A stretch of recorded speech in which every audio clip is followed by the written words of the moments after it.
Hello, everybody. Sunday Adelaja here with a special program that I'm hosting today. It's going to be a very unique program. We've been waiting for this program for a while now. Some friends of mine, informed me about this gentleman. And so I went to read his article and his experience at a particular Bible school. RCBC is called. It's a part of the Redeemed Christian Church of God. I think it's one of their Bible schools, or maybe it's their main Bible school. But my guest today is not missing words by saying that that institution is a demonic institution. But when you listen to his tale of woes, you will probably have no option than to agree with him that at least what is happening in that place is nothing short of demonic. So I have invited to be with me today Mr. Ayilara what's the name for? OLUWASEUNFUNMI. Okay, OLUWASEUNFUNMI, long name. Yeah, but Ayilara is the shorter one. But I didn't know that was his last name. He said that's his last name. Ayilara, but I got the meaning of the word. It's a leader, and he's a leader himself. Ayilara OLUWASEUNFUNMI. Yeah, can you show my guest, please? He's a handsome-looking guy, neat, clean, and sharp. Are you married, by the way? I was married. Well, you are not presently married? Yes, I'm single now. Well, don't be surprised if you have applications coming from the northwest and east.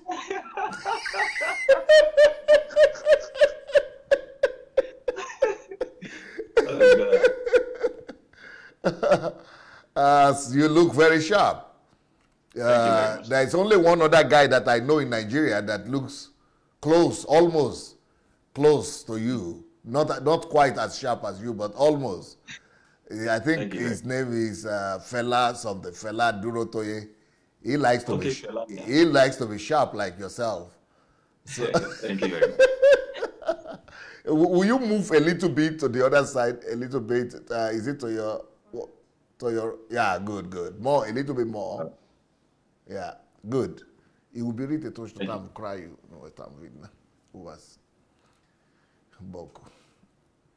Okay, very good. Very good. So now, I've listened to you speak. I think I listened to you when you had an interview with Daddy Freeze, and then I read your article. All right. You went through something very sad experience. Do you think that experience is still going on over there? I wouldn't know, but according to them, when we got there, it was something that was needed or necessary for you to pass through in order to become a true man of God, like they say. And that is their own method of passing across humility to everyone who desire to be a pastor, a redeemed. And you hear things like saying, if you cannot withstand this pressure, if you cannot stand this particular treatment, how are you supposed to withstand demons? How are you supposed to survive on the mission field? So that's actually the way the place was instituted. I got a news some times ago that the principal of the institution, while I was there, and the student affairs officer are no more there, maybe by resignation, maybe by retirement, or whatever the case may be. But the present situation of that institution now, I do not know. I only know what I went through in that place, and every one of them that have been through that place before me, and also with me, and also a few years after me, they actually confirmed that what I'm saying is true. But their only exception or reservation is that I shouldn't have spoken about it in public. So that nothing will change. Exactly. They keep saying something like, we should wash our dirty linen inside. And I said, it is still going to be secretive, because David said that if I hide iniquity in my heart, you will not hear me. And they keep coming with this emotional blackmail statement like, the Muslims are laughing at us. And I keep telling them that the heavens and the earth are laughing at us, not only the Muslim. So what we are doing is this. We want to send a strong message to the Muslim, every other religion. We want to send a strong message to every other nation that if we do not spare our own, they cannot be spared when their time comes. So if we can actually expose our own like this, just imagine what we can do when we have their time, or when their time comes. So that's the way I actually silence them. And the truth has no friend, no sentiment. The truth is always the truth, and it's universal. And when you speak the truth like this, and when you stand for what is right, it shows that Christianity is not the picture that the Muslims see every day, that is not Christianity, that we stand for what is right. And this thing that has been accepted as Christianity right now, that no, that is not Christianity. We are Christians, and we are saying those things that you are seeing all around you is not Christianity, isn't it? I have a different form of messages coming on my inbox after I released the article, and a lot of people insinuated that folks that follows me, talks on my page, that a lot of them are not Christians and they are atheists. They don't even believe in the existence of God. And I asked them one question. Since the day I have been speaking out, have you ever seen an atheist who go contrary to what I've said? None. And there's this particular guy on my platform. Everybody knows him as a very radical and Rasta atheist.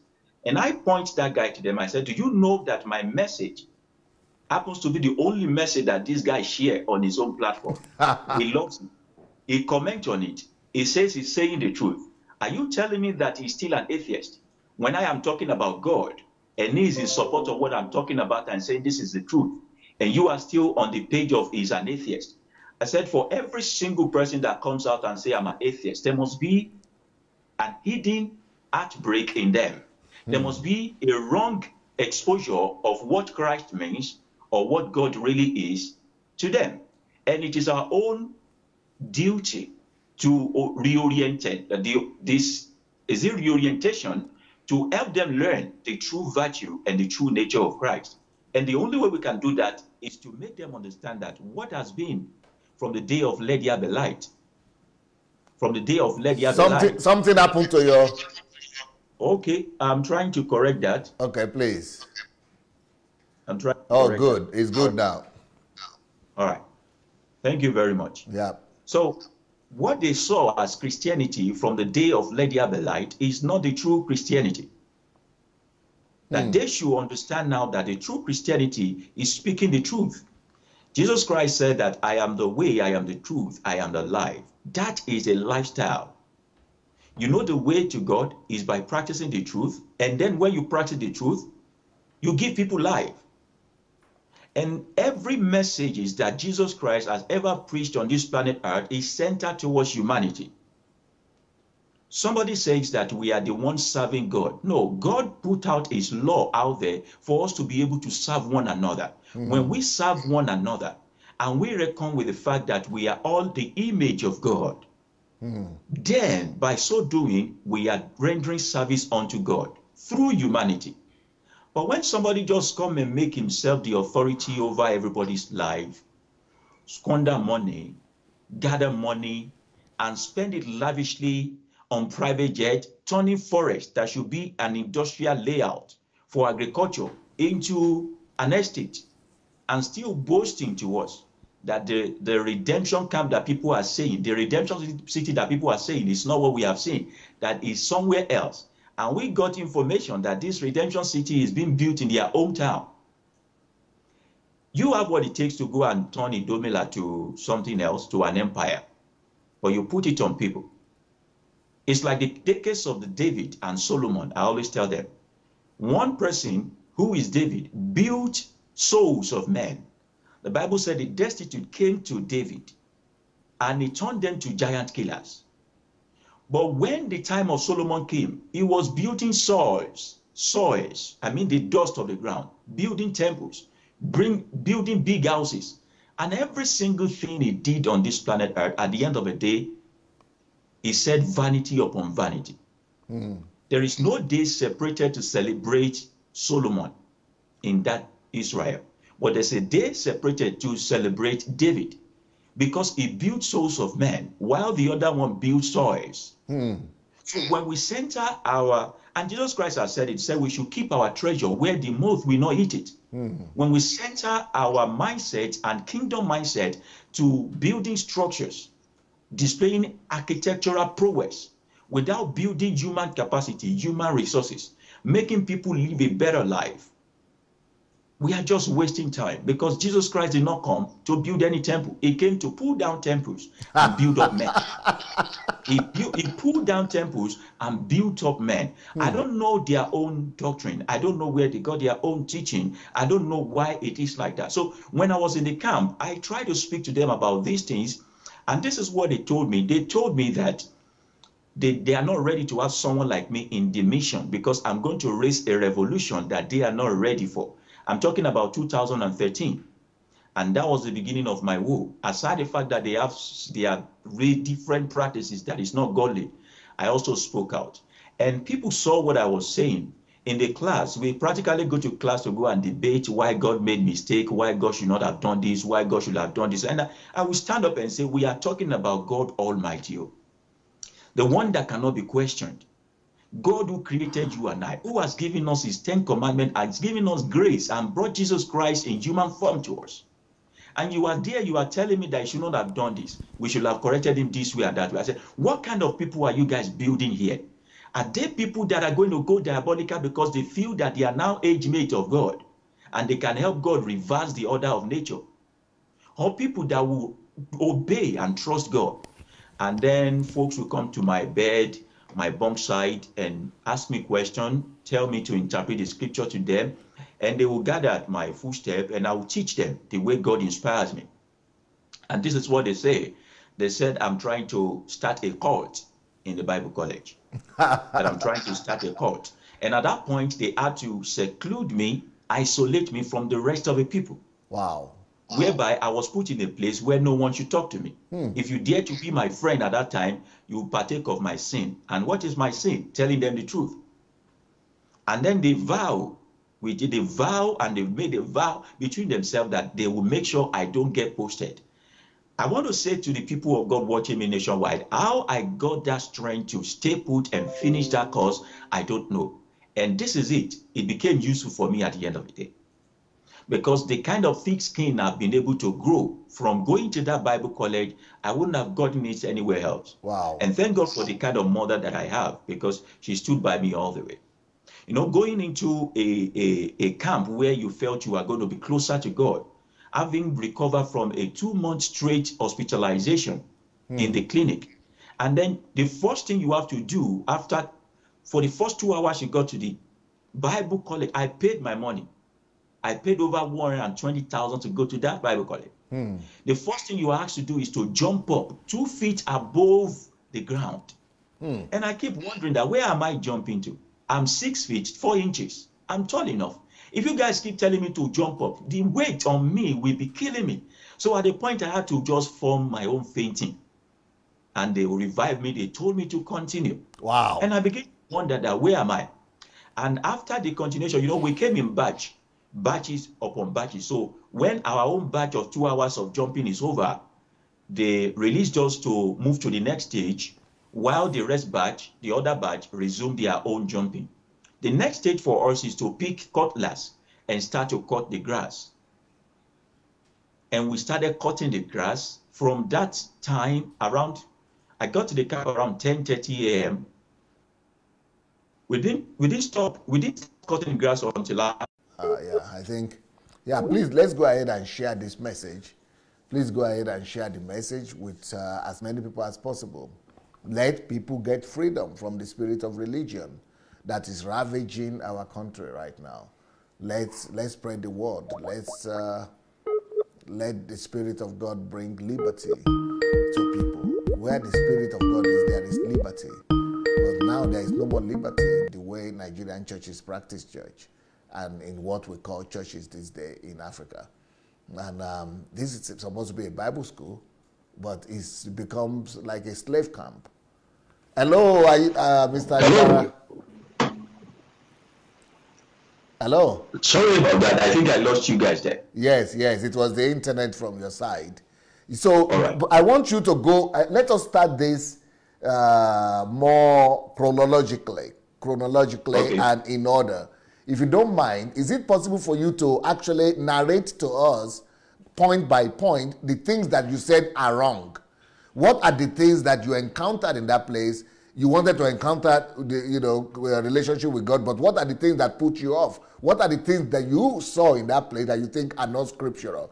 Of course, starting from where you started now, cutting the glass, jumping, yes. Okay, so I'm just going to continue from there because this is how we started. The first day, immediately I got there and my load was taken to the hostel.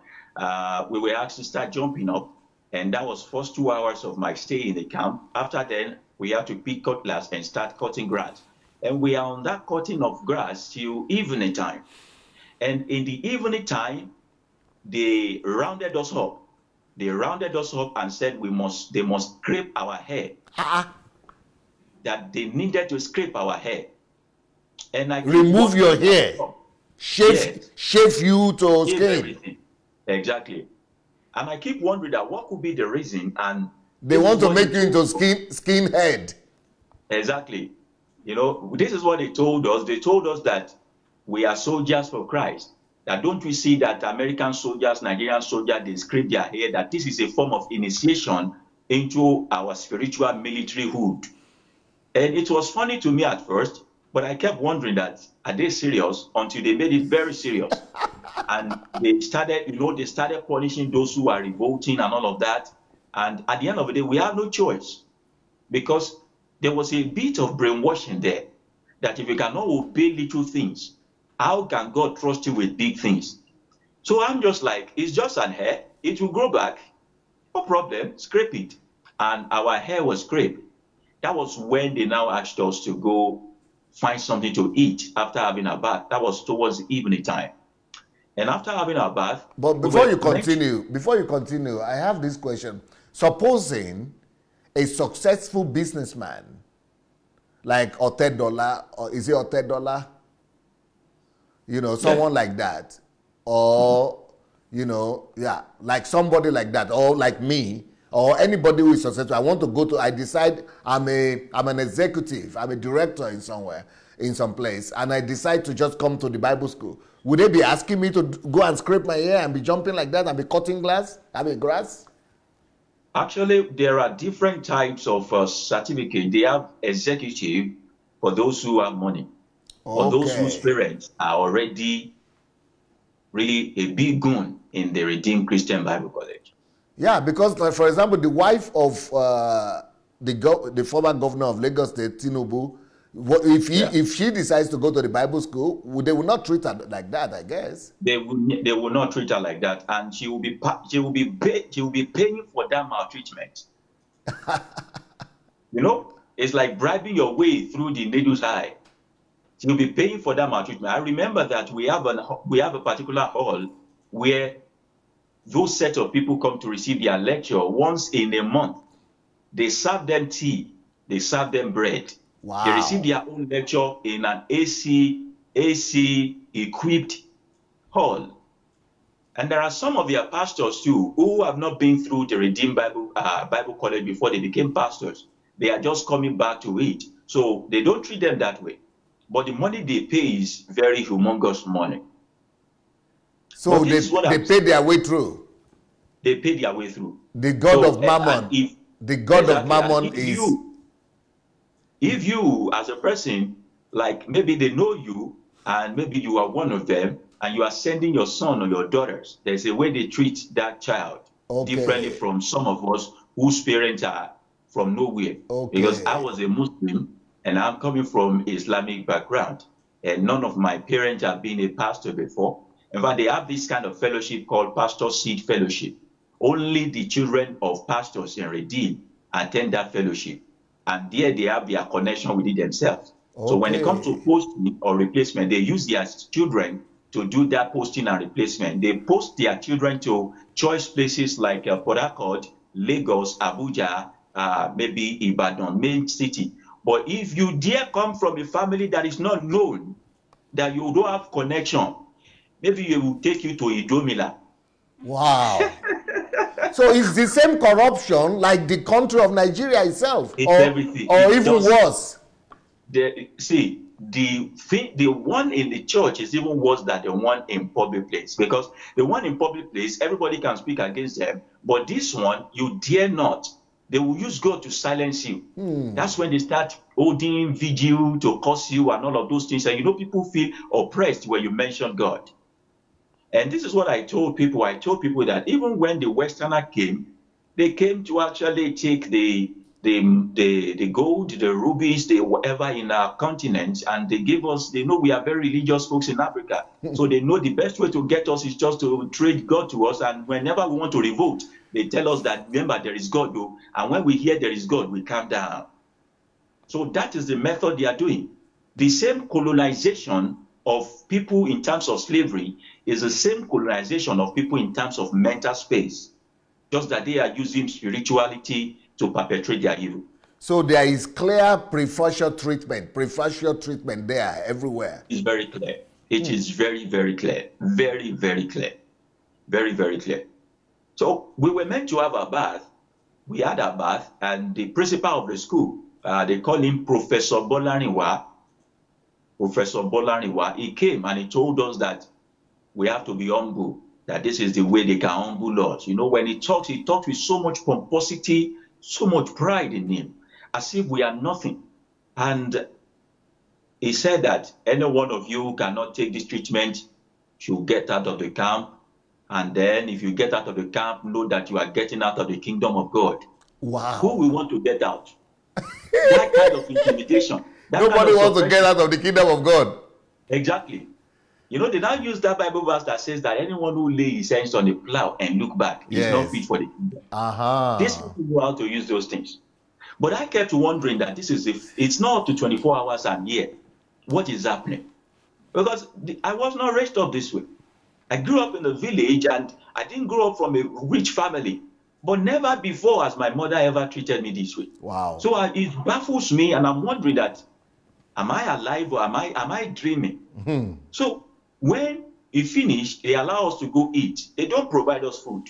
We bring our stove, we bring everything. Wow. We try to eat. There is never enough time after paying that money. So what are you paying for? They say it's accommodation, and they give us some uniform. Someone like me, uniform that cannot size me, because my height is different. The bed that cannot size me. How can you be giving me bed of secondary school hostel children? Me, that my normal bed at home, my leg is even going beyond it. So it was a whole lot of torment. And when we tried to sleep around 12 a.m., we tried to sleep. Immediately it was 12:30 a.m., one person stood up and said he's senior. He came before us. Because the way they run it is that if I came just 2 days or 1 day before you, I am your senior. It doesn't matter if you can be 70-year-old. I have the audacity to tell you to jump. You can fetch water for me to bath. It was just messed up place. So when that thing happened, he told us to wake up. And we woke up, and he started telling us things that doesn't correlate with anything. You know, the way they punish us is this. They ask you to jump up. Everybody jump up. We come up from our bed. They tell you not to recline on anything. No, are you talking about school children, like 12 years old, 13 years old? No, I'm talking about us. I'm an adult. I'm talking about 2013. I'm already an adult as at then. And I'm not the oldest. I'm talking about having old men of 50, 55, 60 coming to Bible college, going through the same thing. They ask us to stand up, and you dare not recline on anything when they ask you to stand up. And this is what I want you to see. Everybody looking at me, they torture us psychologically and emotionally. What the senior might want to say is, You guys are doing well. You guys are doing well. That's 5 words, sentence. And he can say that you guys are doing well for the next 35 or 45 minutes. He can start by saying you, and he will move around, he might sit down, he might ask someone to fetch him water to drink. Maybe after 15 minutes, he can say, that kind of a thing. And if you dare tell them that what is going on, is it like you are stammering or you forget what you want to say? He tells you to start jumping up. You start jumping up immediately. And that is the kind of torture they give. And when this torture comes on, a few days after we got to the camp, we could not sleep on that day until after 1:30 a.m. And after the 1:30 a.m., those ones that reclined by force, they asked them to pick cutlass and go cut in the middle of the night, in the bush. 1 o'clock at midnight. Exactly. And while cutting, if mosquito fly and bounce on you, you dare not kill that mosquito. You dare not. They tell you that the mosquito need to eat. And if your body cannot actually withstand the parasite of mosquito, how can you withstand the demons? And I keep telling them, what has mosquito parasite got to do with demons? Are you people normal? And they keep telling me I'm trying to question authority. I began to see a lot of things wrong. I'm wondering that this is Bible college. To just teach me how to do, administrative part of church building and all of those things. And then after that day, we got to the chapel the following day. They gave us a routine. Normally, we are supposed to wake up 4 a.m. every morning. It doesn't matter if a senior punished you till 3 a.m. You must still wake up by 4 a.m. So when you wake up, 4 a.m. 4 a.m. in the morning. To do what? They expect you to be on the aerobic ground to do aerobics. All those aerobics. We do it for 30 minutes. Then we go into the chapel. In the chapel, they will dance and play and do all manner, and we will cram Bible verse. We will cram it. You dare not say you cannot. You will cram it. About how many people are you talking about? Are there 5 students in all, or 20 or 50? In my set, we should be roughly around maybe 70 to maybe 80. Grown-up human beings. Grown-up human beings. And then you see that they have been in. It's as if people are not thinking the way I'm thinking. It became more frustrating. And I keep asking them, are you guys not seeing something is wrong here? And they are like, you must submit yourself to authority. Apostle Paul said that we must submit to authority. I said, this is not authority. This is bastardization of human rights.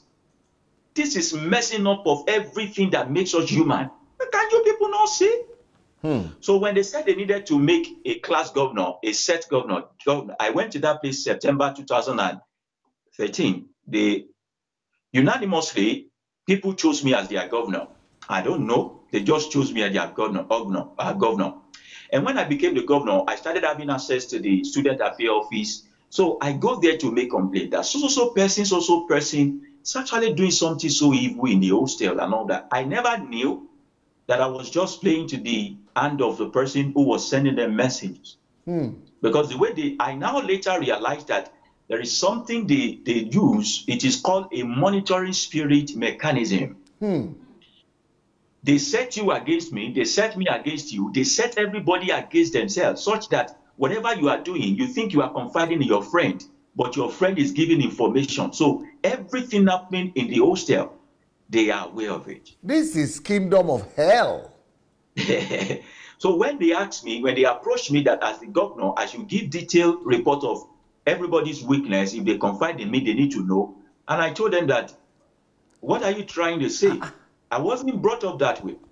In a home where I was brought up, if I dare go report my elder sister to my mother will tell me that you guys are siblings, settle it within yourselves.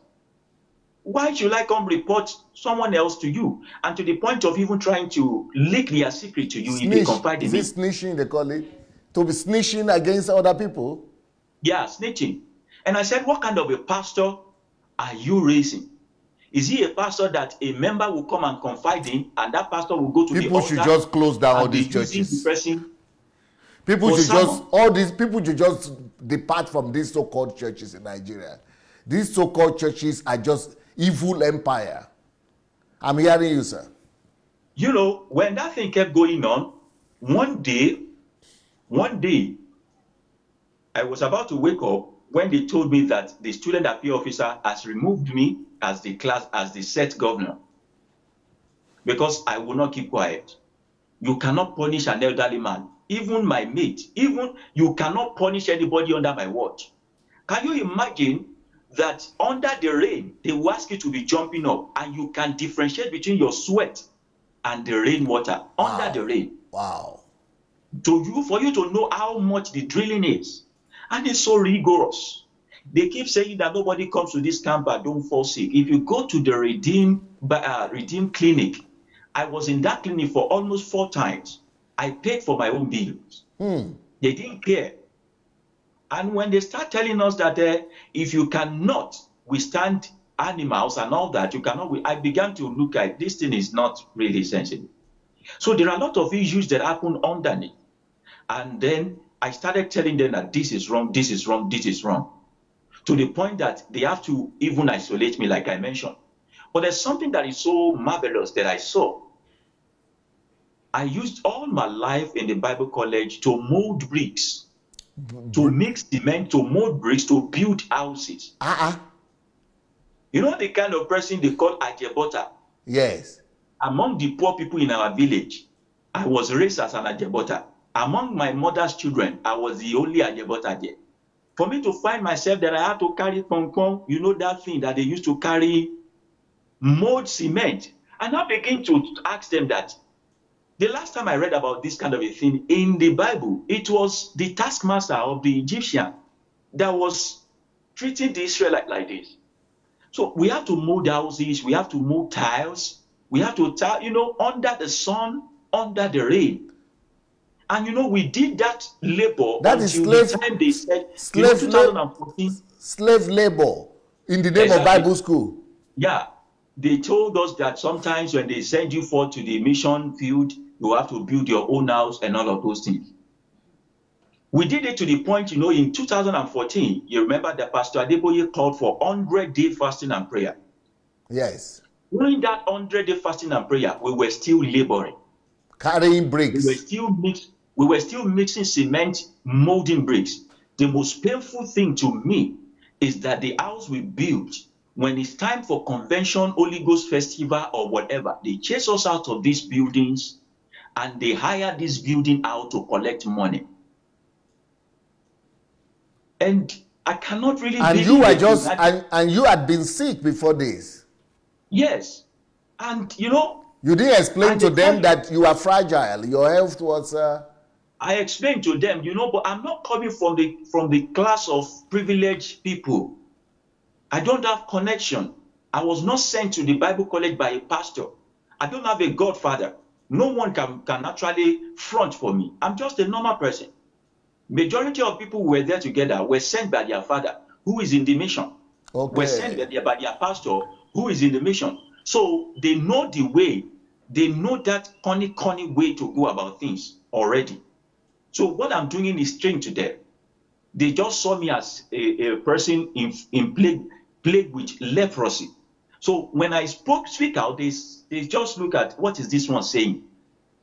Can you not obey authority? That's the only thing they knew about it.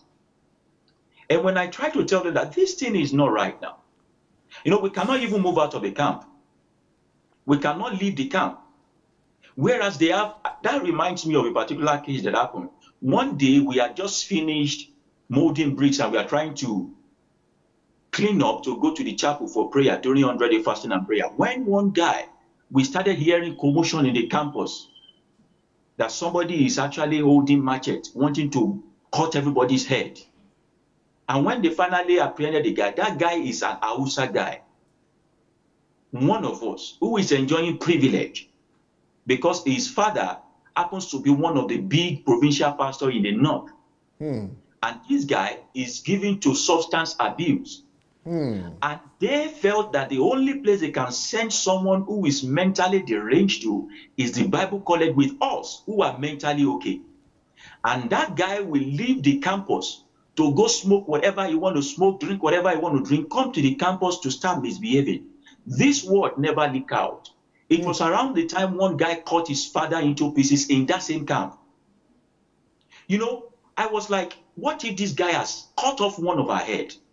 They did it as if nothing happened. The following day, we saw that guy in that campus, living as if nothing happened yesterday. And I went to them, I queried, I said, do you know this guy is not normal? Why are you mixing people that are normal with people that are not normal? Is this a rehabilitation center or a Bible college? They say God can heal anybody. God can cure anybody. I said, this, our life, we are not even saved. In that campus, we met a guy in that campus who happens to be the head of the choir in that campus. We did not know that brother is homosexual until he wanted to rape one of the people in our set. Until he wanted to rape the guy. You know, I raised my eyebrow in that redeemed camp. In that place. And he's a leader. Exactly. He's the head of the choir then. One day they asked us to cut one grass in front of his student affairs officer's dormitory. And while we were cutting this grass, there are a lot of soldier ants there. Do you know that they forbid us to move away from the soldier ants? They forbid us to kill the soldier. They forbid us to stop working on that place where soldier ants are infested. Why?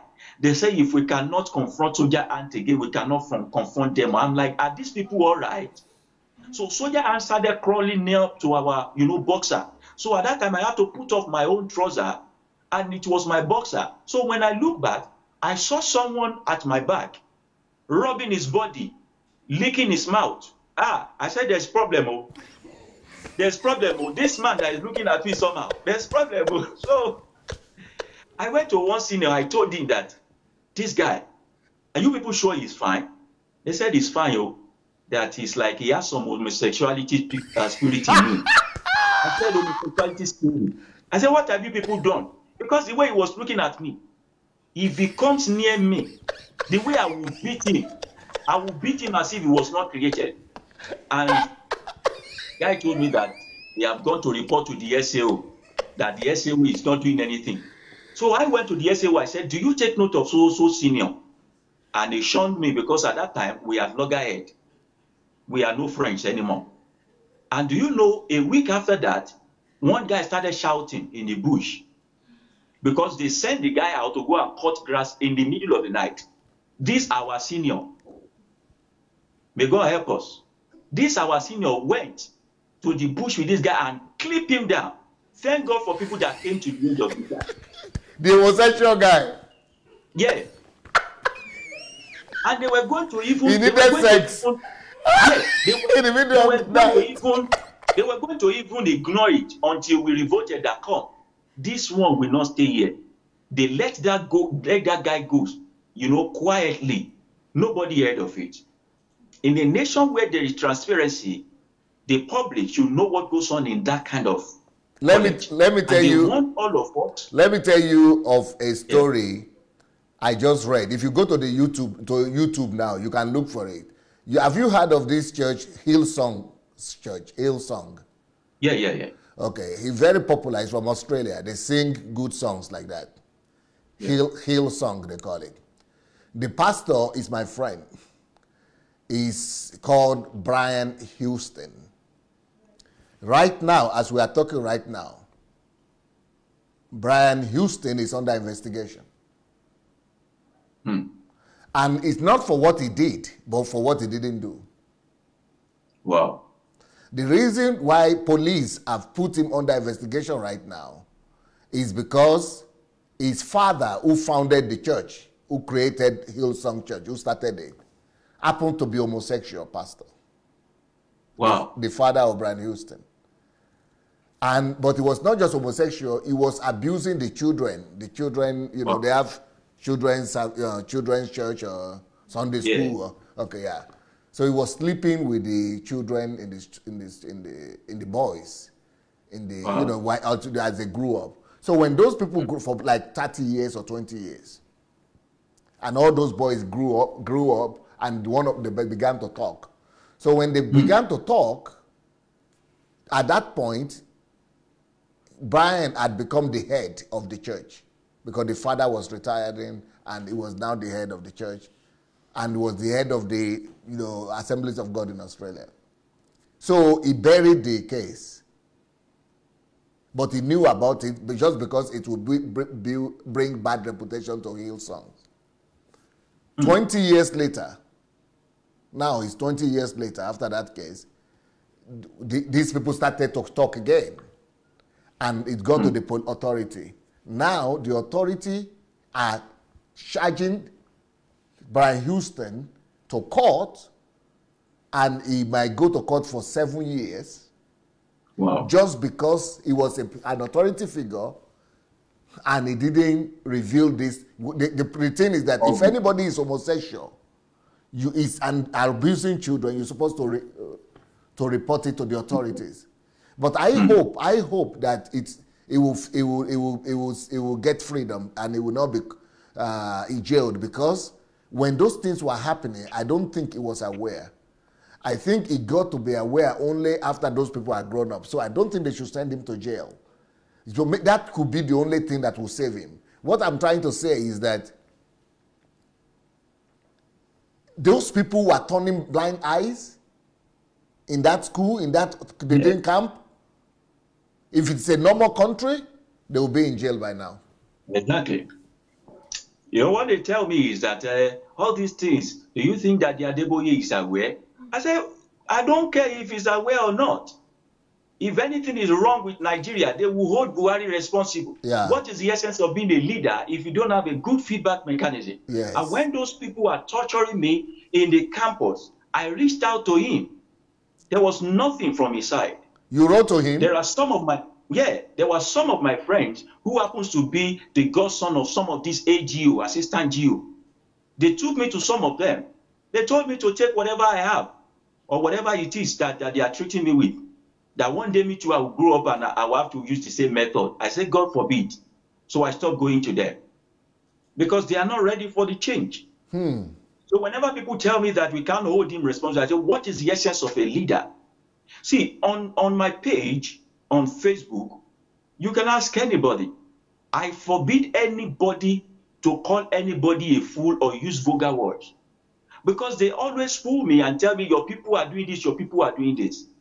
I do series of teaching for them. I tell them now, Jesus Christ tells us that if we are angry with our brother, we are the danger of judgment. If you call your brother a fool, you are the danger of hell.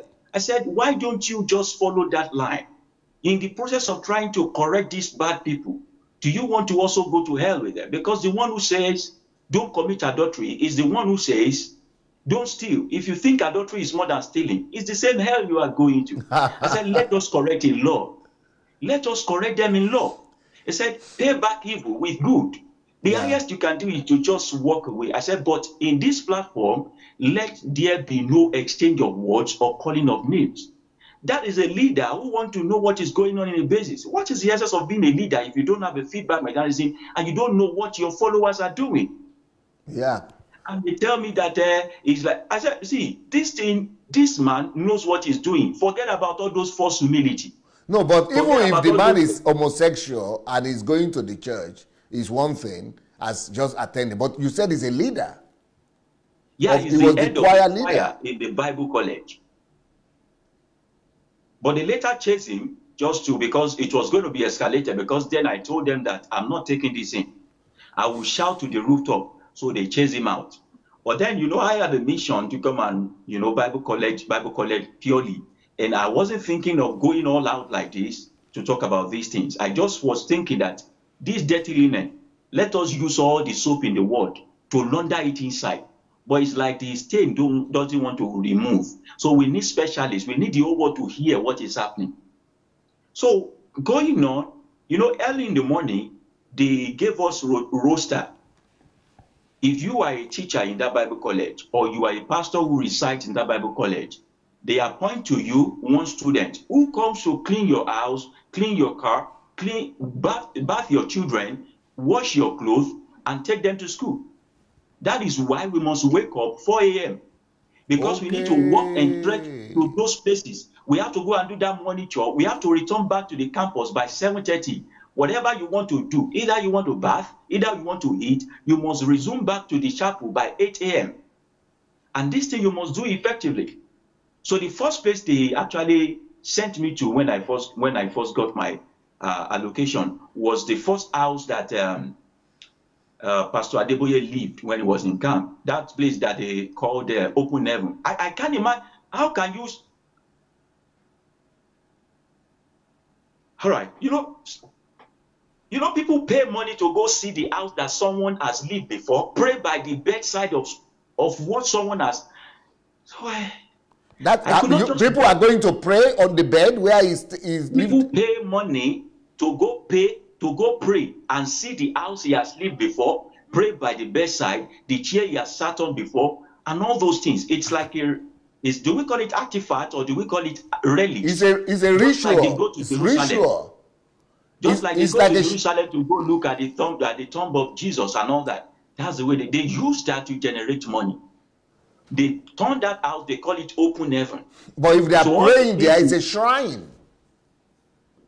People come all the way, even outside the country, to come pray in that place. And that man is still alive. And he's not doing anything about it. Because that place is really generating funds for you. They call that place Open Heaven. And that place is the name they gave to their morning devotion, which is compulsory for you to read every Sunday as a worker in that church. You dare not read any other thing. Wow. And I begin to wonder that when you begin to give me daily devotion according to your own inspiration from God, when will I learn from God by myself? When will I learn from God? And this devotion, you forbid us to share with people. If that is the way the white men did not share the Bible with you, are you going to learn? Why are we so stingy? No, why is it that you cannot share with people? You dare not share with people. They released a memo last year or early this year that if you, not the hard copy, you could buy the hard copy for the whole of your family, but they have a soft copy also. So people kind of share it like a broadcast. If I have access to the app, get my own for the day. I must have bought the scratch card to access the app.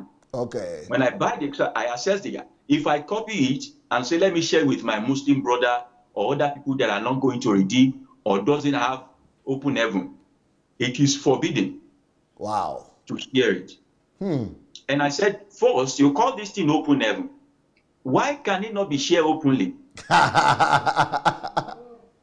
And you are mandating all the Redeemed Christian Church of God members to read this devotion. Is it? Are they paying for it or it's free? They pay for it.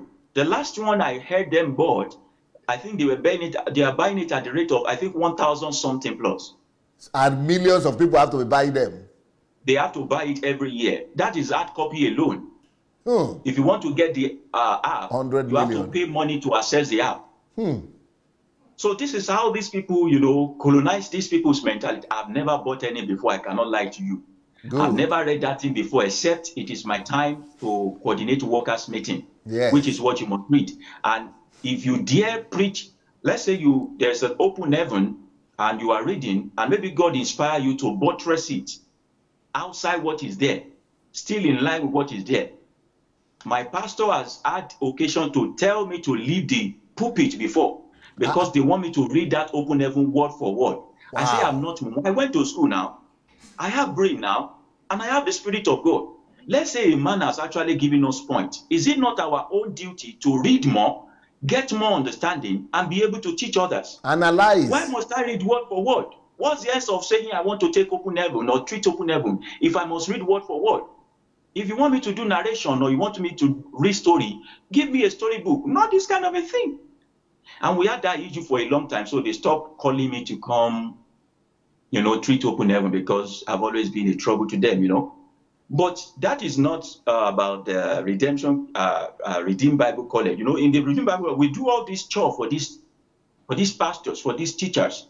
And it doesn't matter if the teacher is younger than you are, or if you are older than them, you will sweep, you will wash plates. Sometimes you can go to market for them.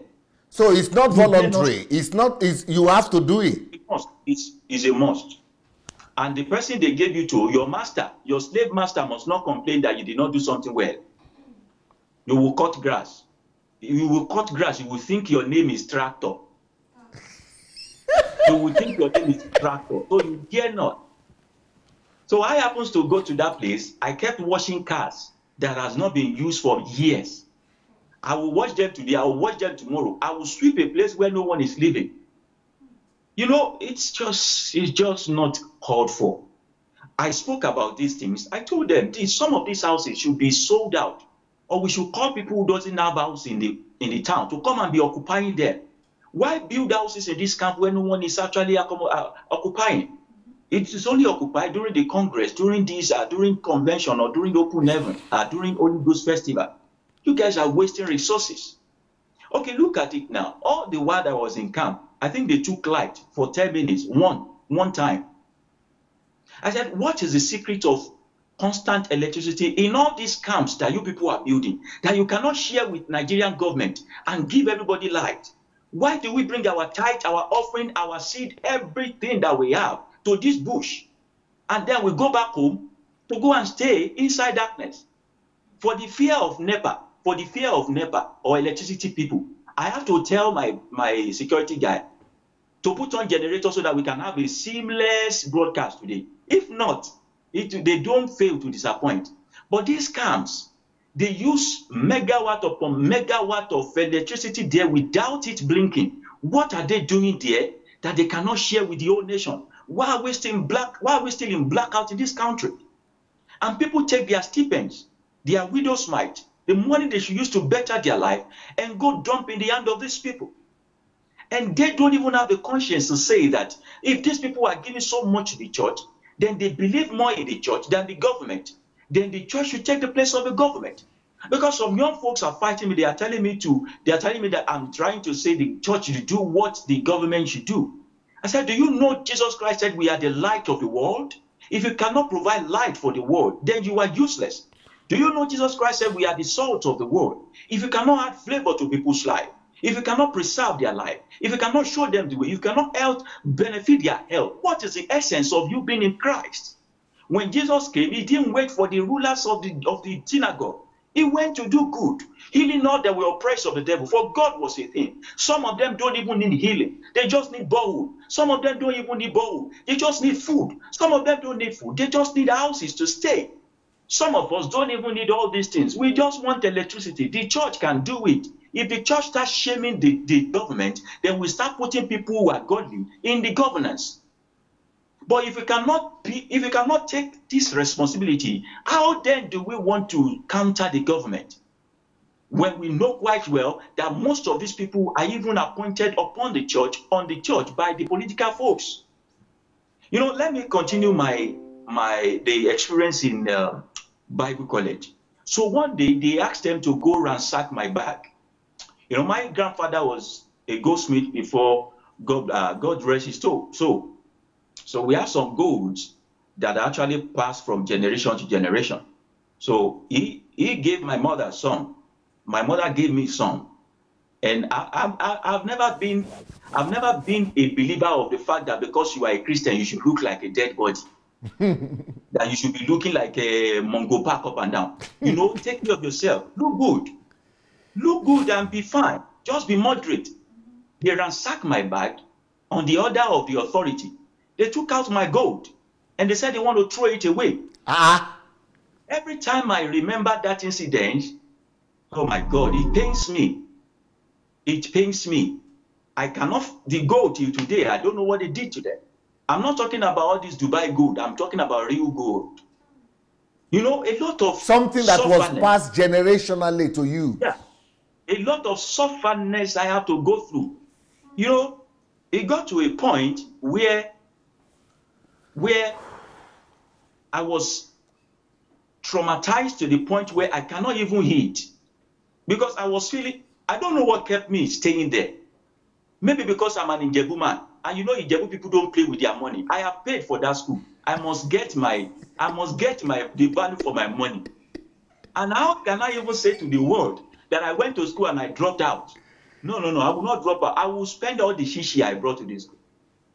In fact, even after I finished, I was there for like few weeks just to see if they can give me my certificate or whatever. They didn't give me my certificate till today. And they sent me away like the way I came with my bag. I took my bag and left. You know, a lot of things happened that I cannot begin to say because maybe because of time. You know, it was so really, you know, towards the end of our stay there was this particular week, 2 weeks towards the end of the stay. They call it missionary week. That missionary week or mission week, you are meant to undergo the hardest form of labor of your life. You know, I said we were molding bricks and all that. It wasn't labor enough to them. We have to undergo the hardest labor. So they gave us a portion of the redemption camp to clear. And that portion happens to be the only forest demarcating the Bible college and the house of Leke and his daddy on the other side. It was a swamp. Remember I said I'm 6 feet 4 inches. If I'm in that swamp, it gets to my chest. Wow. And there are crocodiles that are dangerous animals in that swamp. And we kept complaining. They told us that if you don't have enough wisdom to deal with beasts, we cannot have enough wisdom to deal with demons. I say, these people, something is wrong with you people. It's as if you people gave your life to Christ because of demons. The only demon is what you can see. Demon. And people were in that bush injuring themselves. No ambulance, no medical service. There was this particular worm, is it guinea worm or something, that entered people's skin. It entered one guy's skin. We didn't know until the legs started swelling up. Thank God for one guy who has a medical experience that helped us remove that stuff later. The school did nothing about it. The following day, they asked that guy to join in the labor. You know, when people practically, they cut grasses and the hand was full of blister with wound, and they are telling you that, come, you have to finish what you started. And we did that stuff. Some of the picture of you have some the time pictures, I was in the photograph. town is there. The time they also scraped my head is there also. There are 2 pictures that you have in your possession. The one they scraped my head and the one that I was doing that labor stuff. I did not know why I took those pictures. Maybe for a time like this. And I now save them on Facebook. But you know, Facebook will remind you of what you have done maybe when it's exactly a year, like a memory. Yes. So Facebook reminded me of that first picture, which is where my head was scraped, September this year. And I realized there is something in me that I've not healed from. There is something in me that I've not given a voice to. I need to go all out with this. And that was why I wrote that article. And I wrote it in my toilet. Funniest thing, I wrote it without thinking of how to buttress it, how to make it sweet. I've always been a writer all my life. I love to tell stories. So when I wrote that story and it went so viral, I realized that, wow, okay. Then people started asking me, can I buttress this? Can I buttress it? Can I talk more about it? That was when I started talking about it. So it was a whole lot of experience during that time in the Bible college. A lot that I cannot readily recollect right now. So the thing is, the place is outrightly raising people who will bastardize the emotion of people and further enslave other people in that place. And then there is something they did. They taught us the art and science of church politics. The art and science of church politics. It is one of their courses. Art and science of church politics. That was when I started learning about how you can conduct eggless services, not because of the souls of men, but because the money must be complete. Because the way you get promoted in RCCG is not really according to how long you have been there, but how much souls you are winning and how rich those souls are. That you can win souls is your problem. The souls you are winning, if you can win 3 souls and they are very rich, is okay. But if you have to win 100 million souls to become rich also, is okay. Because they target the fund according to the number of people. And they have their National Service Day. Outside the National Service Day, they also have what we call Discretional Service Day, where the pastor residing over a parish can conduct endless services. It can be 21 days, it can be 41 days. Just make sure that you make the money complete. So when you want to do remission of fund, either of tithe or whatever, instead of it not to be complete, you better hold services. If you have to bring popular artists or comedian or other pastors to draw crowd just to make sure the money is complete, do it whichever way. The money must be complete. The money is the major aim. So they don't care if you go to bring pastor from CAC, if you go to bring pastor that are using a for share, the money must be complete. So do you know that most of these pastors have to later take up job to actually make up for the deficit of the remission or remittance from their own salary? And I begin to ask them that, is this thing even right? Nigeria is a country that everything must come in hardship, according to them. Now, in the insurance company or bank company, they have marketers. The way they push this marketer, as aggressive as it is not even as bad as the way they push these pastors in Redeem. The way they push this pastor in Redeem to make sure the money is complete is so dangerous that some of them don't care about your soul. Just bring the money. Wow. And I began to ask them that, come, where are we going to? Where are we going to? A man that knows that he's not called by God, he doesn't even know how to read John 3:16 without opening the Bible. Because he has money. You open, let me call it a shop. You open shop for him to put logo there. Again, you open shop for him to put logo there. And they know that wherever people see the Redeemed Christian Church of God logo, they fall in and they want to worship. And it's not about the worship, it's about the money that these people are bringing. And recently I was fighting them. I told them that all this logo that you people are putting up and down, do you know that Gideon made a mistake of creating an effort just to help the people, remind them about law? People went back to be worshiping that effort. I said, bring down logos from all our place of worship. Because you don't know, but we know villages where they are worshiping that dove. The Holy Ghost came upon Jesus like a dove, not as a dove. Bring the dove down. Bring every image down. You are confusing these people. Bring all image down. If your Jesus is genuine, they will still listen to you. But they said, I'm trying to go against the church and all of those things, blah, blah, blah, blah, blah. So at the point I realized that, okay, I'm not going to win this battle with these people. Because when I left Redeemed Bible College, I still went back to Redeemed that I'm fellowshipping with. I didn't leave Redeemed totally. I was trying to pass the message across there, but when they couldn't listen, I have to leave. So when I left, I went to another church. The other church I went to, I don't know, the pastor was kind of calling me aside, telling me, do you know, young man, you have a ministry, you have a calling, you have this and that, you should be useful. Before I know, after 6 months, they made me the HOD of their dramatical department and all of those things. And, you know, when they saw me on Daddy Freeze's show, yeah, they had to send someone to me that I should not bother to come to that church anymore. No. All the department I belong to, they removed me, they barred me from there. It's not possible. Why? Because I told them. In Lagos? In Lagos, there. Household of Love Church is pastored by Reverend Yinka Yusuf. I think this is now right time for me to speak and talk about the name of the church. Household of Love.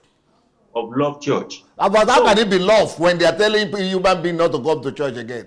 They are talking about a man who boasts of raising fund. He said he has been anointed to raise fund. So there's a way he cajoles people to drop money. Young men goes to that church and they are scared of coming back without emptying their pocket. Without emptying their pocket. You know, when I got there, the young men started frolicking towards me, you know. I don't know why I attracted them. They started coming towards me. I started taking them through some vocational skills. I also mentored them. And they started telling me that they are very scared of going to church on some Sundays. I said, why? They said, there is no way they will go to church and not come back home broke, because they always empty their pocket. It's always a Sunday thing. You must drop everything. Okay? No, it's okay. You are fine. You are fine. Yeah. You must drop everything. So they now came to me. They asked me that, how come you sit at the forefront? And then when they are calling all those money, You are so not emotional to drop anything. I said, do you know what Jesus Christ said about knowing the truth and the truth making you free? If they like, let them go and use jazz. The money I want to give is the money I will give. Since you have been giving money in this place, has anybody's life changed for better? The man that boasts of himself, of chasing people who are less privileged out of the landed property that belongs to another man. A pastor. A man that saying that I'm going to buy that land and chase away that vulcanizer. The vulcanizer has been there for years. Who is making his own ends meet there? And you are boasting of, it's like anyone poor is a sinner to him. Wow. He boasts himself that's in the pocket of God. When they wanted to build house on the Rock Church, Port Harcourt, I raised the fund. When Tony Rapu wanted to build this thing, I raised 800 million for them within 3 days, and they gave me just 3 million.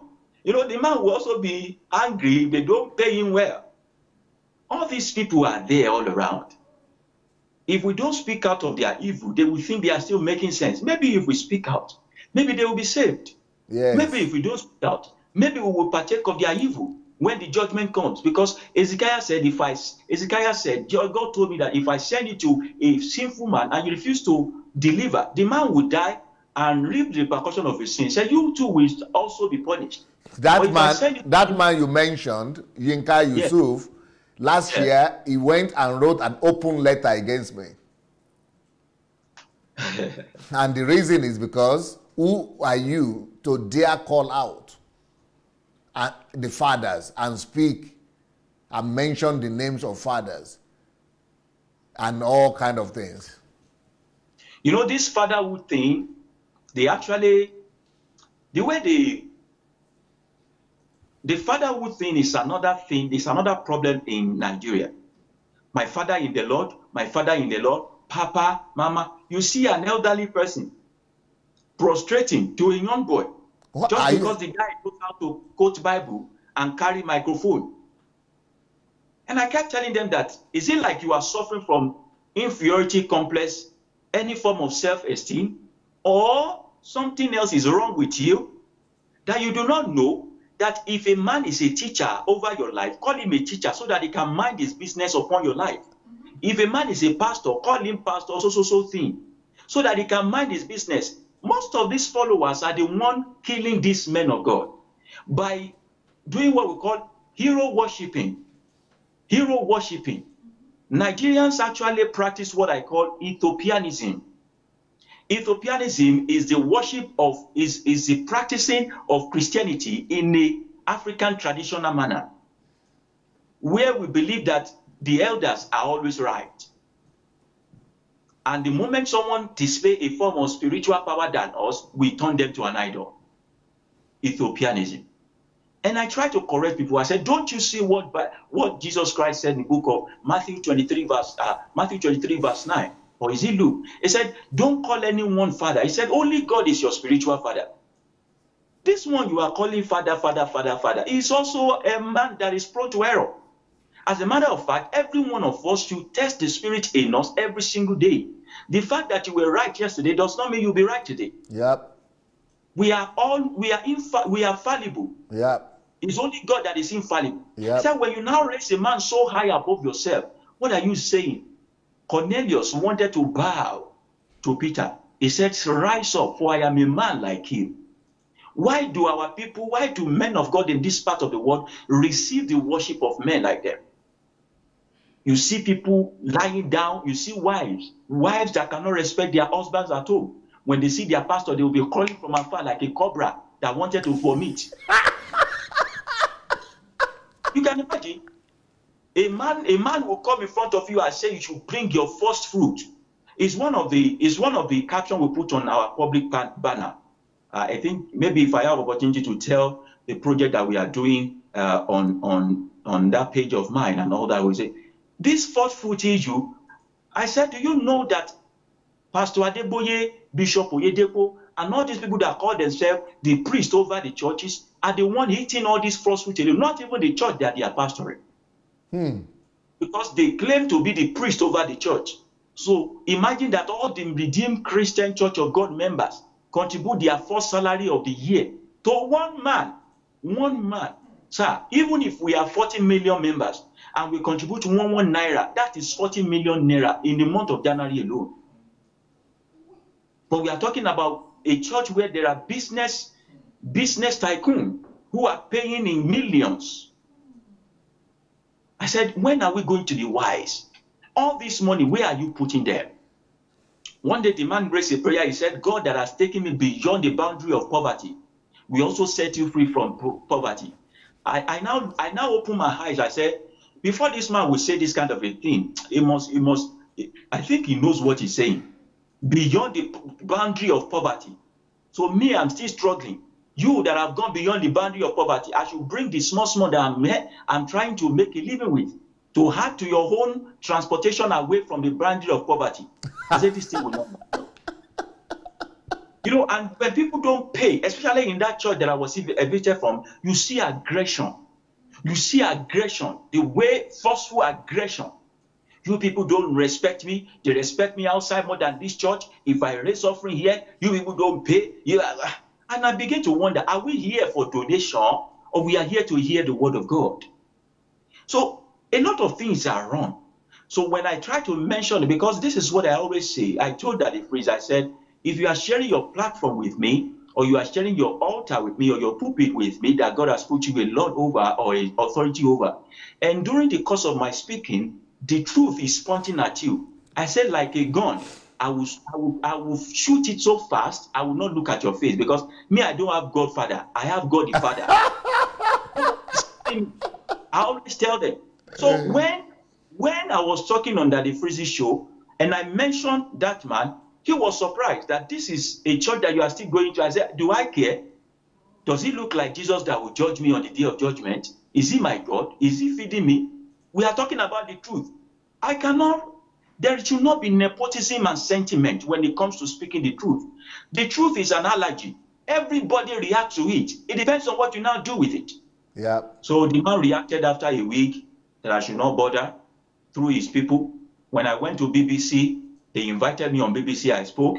BBC called them. Their lawyer called me. They told me that I should stop mentioning the name of their church any longer, that they will stop mentioning my own name in their church also, that let bygone be bygone, let everybody just go their separate ways. I said, well, the only thing you will not reap is what you have not sown. But that me, I have seen you do it until you tell me you have changed. Anywhere I go to, I will say, beautiful. I will say, beautiful. The only sin you will not is what you don't reap is what you have not sown. You have sowed this one, and nobody tells me that you have changed. You have not changed yet. I will keep talking until one soul or the other, one young man or the other believe in God again. You can imagine having a church filled up with young boys who are into fraudulent acts, young ladies who are riding cars that they cannot pay for because they are using their body to make this money. And not one day shall we talk seriously about the fact that sin will still lead you to hell. No matter how much you become a philanthropist, use all the money in the world to do humanity project. If you don't offer your body as a living sacrifice, make it holy and acceptable unto God, the same thing that happens to unbeliever will still happen to you. So why are we shying away from the message of salvation just because we know they are going to bring money? I said, this thing needs to stop. You will rarely hear people talk about the message of salvation in Nigeria radio atmosphere these days. Everybody is talking about 72 ways to become richer than King Solomon, 45 ways to protect your daughter's virginity. Come and raise seed for them. Come and raise altar for them so that your son doesn't look like a man. All those vain glory, vain messages, things that are, I call the sacrifice of Job. There was a Sunday I did a teaching on sacrifice of Job. I said, sir, see, this is it. I am not passionate because these men are enriching their pocket. I am passionate because they are leading our people astray. Ephesians chapter 2 verse 8 says that you have been saved by grace through faith. He said that grace is not your own work. It is a gift from God. In that grace, where your salvational package is, your safety is there. Your destiny is secured. There is no intrusion of village people there. All this one of come and sow seed is not there. When you now bring money to say you want to sow a seed, so that God can protect your future, so that you want to raise altar for the benefit, for the life of your children. I said you are doing what I call the sacrifice of Job, because the Bible said whatever you do outside of faith is a sin. Yeah. When you check the book of Job, you realize that it was offering sacrifices. A normal person would see him as someone who feared God. And when he began to offer that sacrifices, you realize that in chapter 3, he said that all the things I feared the most, because he was offering sacrifices and saying that perhaps my children have sinned, so that God don't get angry with them. Those sacrifices were being offered in fear, not in faith, even though he's a righteous man and he works with God. And he said, all the things that I feared has come upon me.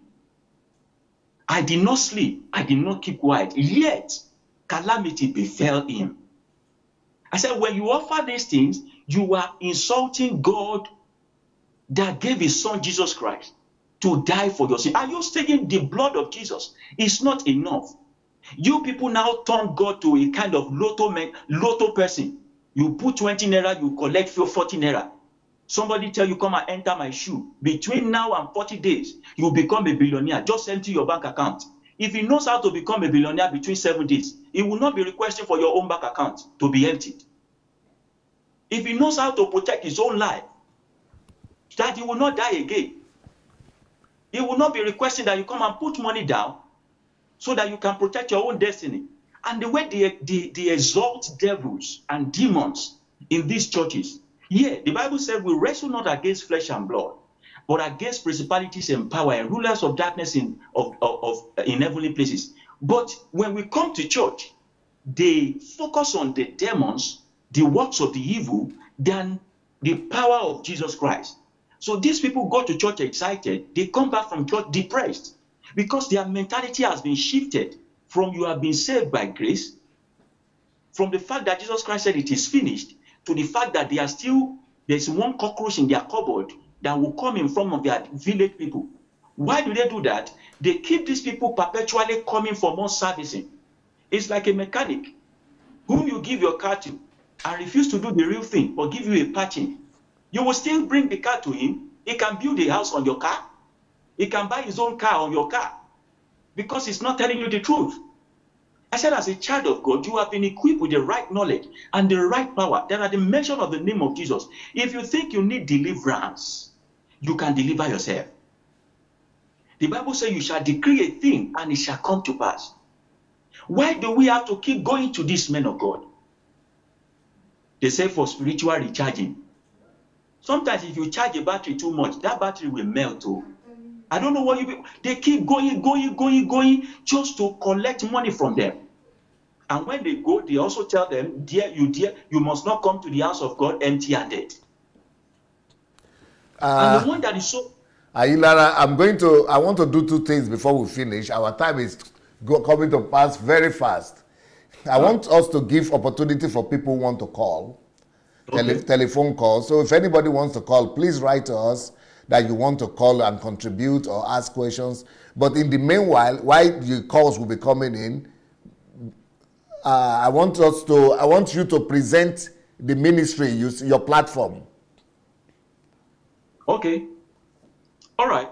On my platform, we do a lot of things. Number one, which is the core thing, is the teaching of the scripture, which I call the mission to practical Christianity. What is the name of your platform, sir? All right, sir. The name is just Ayilara Greatman on Facebook. It is not like a church or kind of thing. Okay. Oh, that is easier now. Greatman Ayilara. Exactly. Oh, okay. Or you can just type Ayilara Greatman on Facebook. Okay. If it is on Instagram, it's the Greatman Ayilara. The Greatman Ayilara. Okay. And also on YouTube, the Greatman Ayilara. I am giving into teaching. Okay. And then we do what we call practical Christianity, where we develop slums.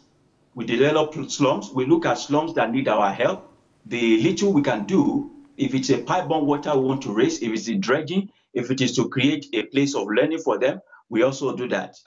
We have videos that portray that on YouTube and all. And then currently right now, we are trying to raise a fund to create banners that debunk, these banners debunk the false teachings that is currently going on in Nigerian churches. I'm seeing one of such banners now. Those banners, we are trying to flood the whole street of Nigeria with it, as big as they can be. And we are trying to also make sure that they go on electronic billboard, because we know these people are going to fight back. We want to make sure that they go on electronic billboard, also print flyers that carry captions just like this. Yeah. Exactly like this. No busy message, just like this. Where we hire guys, we also employ those guys to distribute it in their cars, hang it in their doorstep. Mere singing it alone, we are using the visual effect to actually plant a seed of truth in the heart of the people nationwide. And we realize that a lot of people also believe in what we believe in, but they don't have access to us. That's why we are taking it offline. We are doing the one online. We are also taking it offline. We intend to go from village to village also to also propagate this kind of news, because we realize that a lot of them are really ignorant of most of these things. And this, what we want to do, we want to also present it in different languages. I am a voiceover artist. I belong to Voiceover Academy in West Africa, and I'm also a lecturer in that academy. I have folks who are into voice acting in several local languages. So in order for us to be able to get across to people, we will subtitle most of those things or translate them in their local languages. If I want to raise this banner in a place like Warri, raising it in pure English language will be a waste of money. I have to raise it in Pidgin. Okay. If I want to raise this banner in a place like Alaba Market, where they sell electronic, I know it's a Igbo-dominated environment. I have to raise it in Igbo. And then there's something we are trying to also imbibe now. We call it street language. Street language. There are slogans that young folks use on the street. You want to use. Yeah. Hello. Oh, sorry, Ayilara, we have a caller. Hello. Yeah. Hello, Dr. Sunday. Blessings. Who is calling from where, sir? Is that Raphael? My name is Raphael Chiamaka Ajere. I'm calling from Torino, Italy. Wow, your friend. You are the one who recommended Ayilara here. Yeah, I'm so excited that my brother is there with you. Wow. Hello, can you still hear me? Very well. The network here is strong. Yeah, beautiful. I want to commend Ayilara, and I want to commend his boldness and the courage that he got. And I wish this will inspire everyone on the platform to know that the plague of silence is something that is done away with. And every one of us should buckle up, because it is time to put our feet on the ground and hit the road running with this revolution. And another thing I want to quickly suggest, and sometimes we agree to disagree, and I beg my brother that I will disagree a little bit, that, calling these, criminals, charlatan or criminal, it doesn't perturb me at all, because when a thief steals, we call them a thief. When somebody is a thief, and you call him a thief, you've not done anything wrong. And with so you are not abusing them, you are just describing what they are doing. Exactly, sir. So with what they have done to you, Brother Ayilara, the way they treated you, and Adeboye, you agreed that Adeboye is in the know of what's happening in that school. And if he is aware of what's happening there, the better way to describe him is that he's a psychopath and he's a sociopath. And there's no way anyone will be wrong when he says that. And with all the things they are doing, I am sorry, Brother Ayilara, it may not go down well with you, but I support what you're doing, and I stand with you. And if you would not like to call them psychopaths, it's okay, very, very good. But that I am calling them a psychopath, Brother Ayilara, no wrong. And everyone that is bold enough to call Adeboye a psychopath and a sociopath, brothers, sisters, kudos to you. Get up, get on, hit them hard, and let them know. And I am coming up very straight with a Nenche very soon, because I got a video he did, and he didn't mention my name, nor did he mention the name of Pastor Sunday Adelaja, neither did he mention the name of Daddy Free, but I know he's referring to us, and I'm going to hit him very hard, because he is braggadocious and bragging that we are going to suffer, and that we have seen nothing yet, and that we are going to get a heart attack. And I'm going to tell him that he's seen nothing yet, because very soon that dome of his will be converted into industries. Amen. We are just going to get it happen. Dr. Sunday needs to hit the ground. And when Dr. Sunday hits Nigeria, NHL will know what he has done to himself. Yes. And I'm sorry to say, they've seen nothing yet. Dr. Sunday, we are happy, we are glad that we've got somebody like you, and we are right behind you, and we are right behind the Ayilara and everyone. There's a sister on the platform that have made a comment. One of the GOs put her in their dormitory because she made a comment on one of our platforms. The GO is trying to throw her out of that house because she found the truth. What else will you call such a GO? Are you going to clap hands for him? Is he not a psychopath? Is he not a sociopath? Brother Ayilara, God bless you. Keep it up, and may the Lord keep on opening the doors for us to chase these charlatans and these psychopaths out of Nigeria. Thank you, Dr. Sojourn. Raphael, you are an idol smasher. Make you continue smashing them. Thank you, sir. Thank you, sir. Thank you, sir. Thank you so much. Blessings. Yes, sir. Yes, sir. Yes, sir. Yes, sir. Hallelujah. Yes, you are saying, please continue your thoughts. All right, so we are raising these banners all across the nation. I started it. Some people also supported, and they also demanded that we create a GoFundMe so that they can easily monitor their fund. Okay. Which is okay. We have. Do you have the GoFundMe? Do we have the GoFundMe something? Yeah. What is the title for the GoFundMe? Is Greatman Campaign Against Pseudo Christianity. Okay, I think I saw it. Yes, Tam. GoFundMe, yeah. Tam. Yes. I think we have it. Show it so that people could find it. Okay, so we are actually using that to raise funds all across the globe. Yes. Yeah. Yes, go ahead, sir. And when they go to the GoFundMe, they will see the objective, the aim. I'm a very organized person. They can easily buy into the idea. And the way I prove these things, I document them in such a way that even if God calls me out tomorrow, there are other people that sees the vision, they can easily just run by it. Just like the way we are doing the banner, we also give opportunity for people. If you don't trust us with your money, send us your email address. We will send you the original graphic work or the artwork of the banner. Give it to your printer. Print one or two. Paste it in your estate or in front of your gate. That's all. Let's make it go round. Only me cannot do all that job. Even if I get all the money, I will still need to employ people. So if people can actually do it like we bought into this dream or we buy into this dream, let's have the artwork of so particular tag, because the one that I realize people are tilting towards is that one of first fruit, where I said your first fruit, I said, stop giving out your first fruit. God does not intend for you to start the year broke. So that one, people are really interested because it's almost New Year now, and some people are going to be parting away with their first fruit. They need to receive that knowledge. So that's why we are raising that fund to produce those banners. And if you have enough, we also want to get space in electronic billboard. Like I mentioned, we are doing flyers also that will be distributed with the same artwork. We just want people on the street to know. Those who don't have access to internet, because data is a big problem in Nigeria. It's a really big issue. So even those who come online, they just come online to text. And some of them come online to text on things they don't know anything about. They don't want to know that this thing you are saying on text is like a continuation of what you have done on video.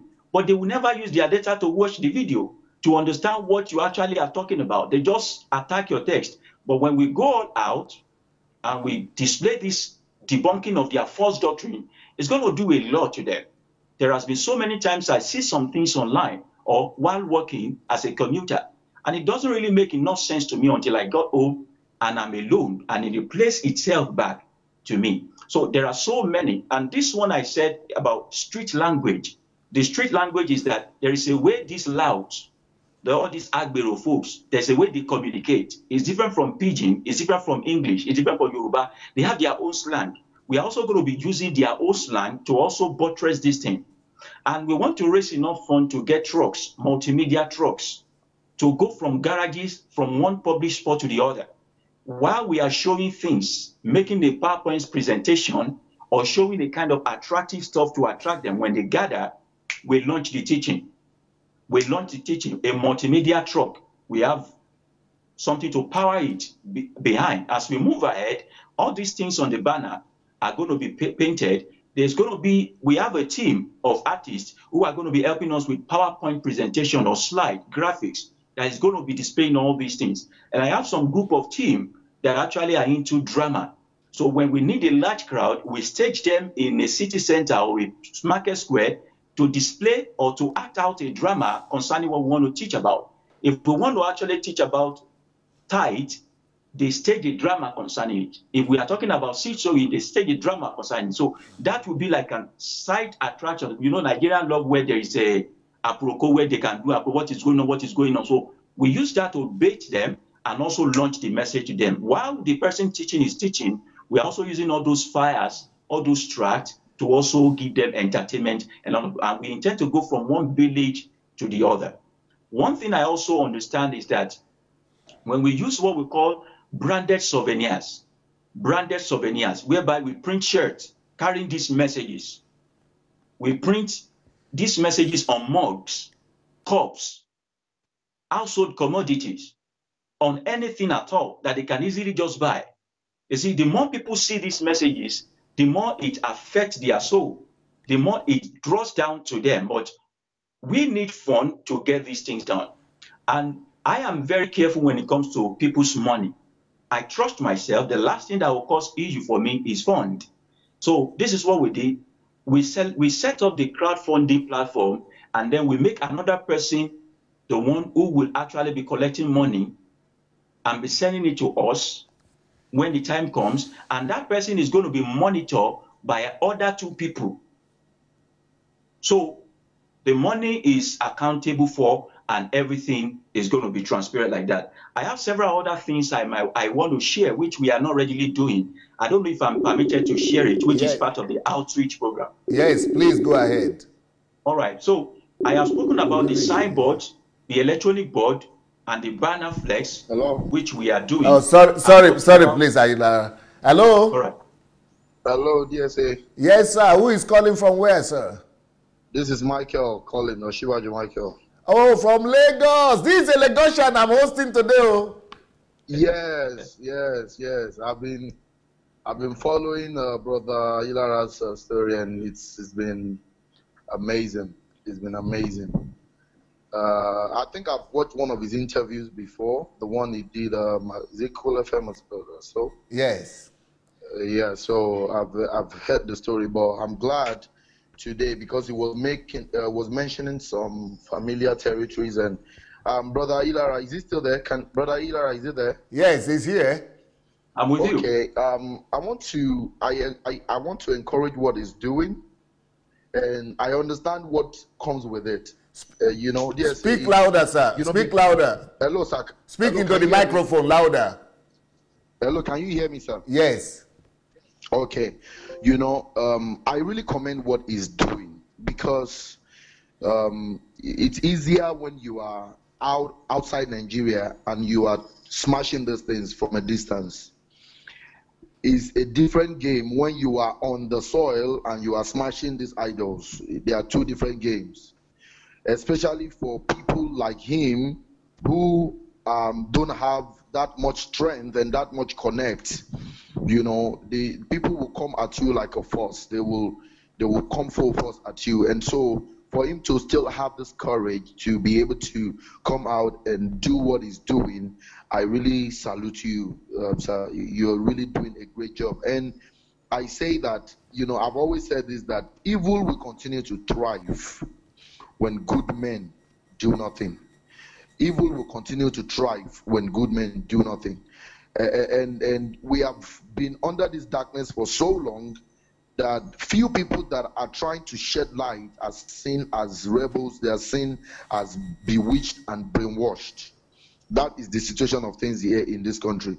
But what I would just want to know is, I want to know how I can hook up with Brother Ayilara. It seems like he's somewhere in Lagos here too.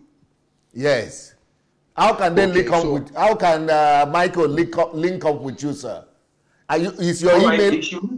If you reach out to me in my inbox, we can always fix a time, because what he mentioned is actually the reality of my life. I am a guy who cannot go to the market by myself. I said I'm single. I am a guy who cannot actually walk on the streets of Lagos freely. And I have to take clearance from the security folks before I can move around, because these people keep sending death threats. Are you serious? Yeah. and it's very serious. It's a very serious thing. I can't just move freely the way I want to move, except I get clearance. And if I want to go to a place, you send me your, for anybody that want to see me in person, you also need to know that you are also at stake. If you are coming to see me in my place of residence, I send your picture, your photo, your house address to the security guys for clearance. So if anything happened to me, they hold you responsible. If I'm coming to your place, you give me your address for like 2 days ahead so that you can hold the place. And while I'm there, they are also there with me. All these things are capital intensive. But the thing is, what marvels those security guys is that why do I want to keep still doing these things? And I tell them one thing, that as a Muslim guy, I know the concept of jihad. I know that it's either you die or you die again. And reading the epistle of Paul to the people in Galatians chapter 2 verse 20 said, I have been crucified with Christ. You know, when I saw that word, I realized that yes, this thing is about, it's either you die for it or you don't live at all. It's either you die for it or you don't live at all. You know, one man was saying something like now. I think his name is Pastor Adeboye. I saw his video that was saying that people that cannot be remembered for nothing, and they will not be remembered for nothing.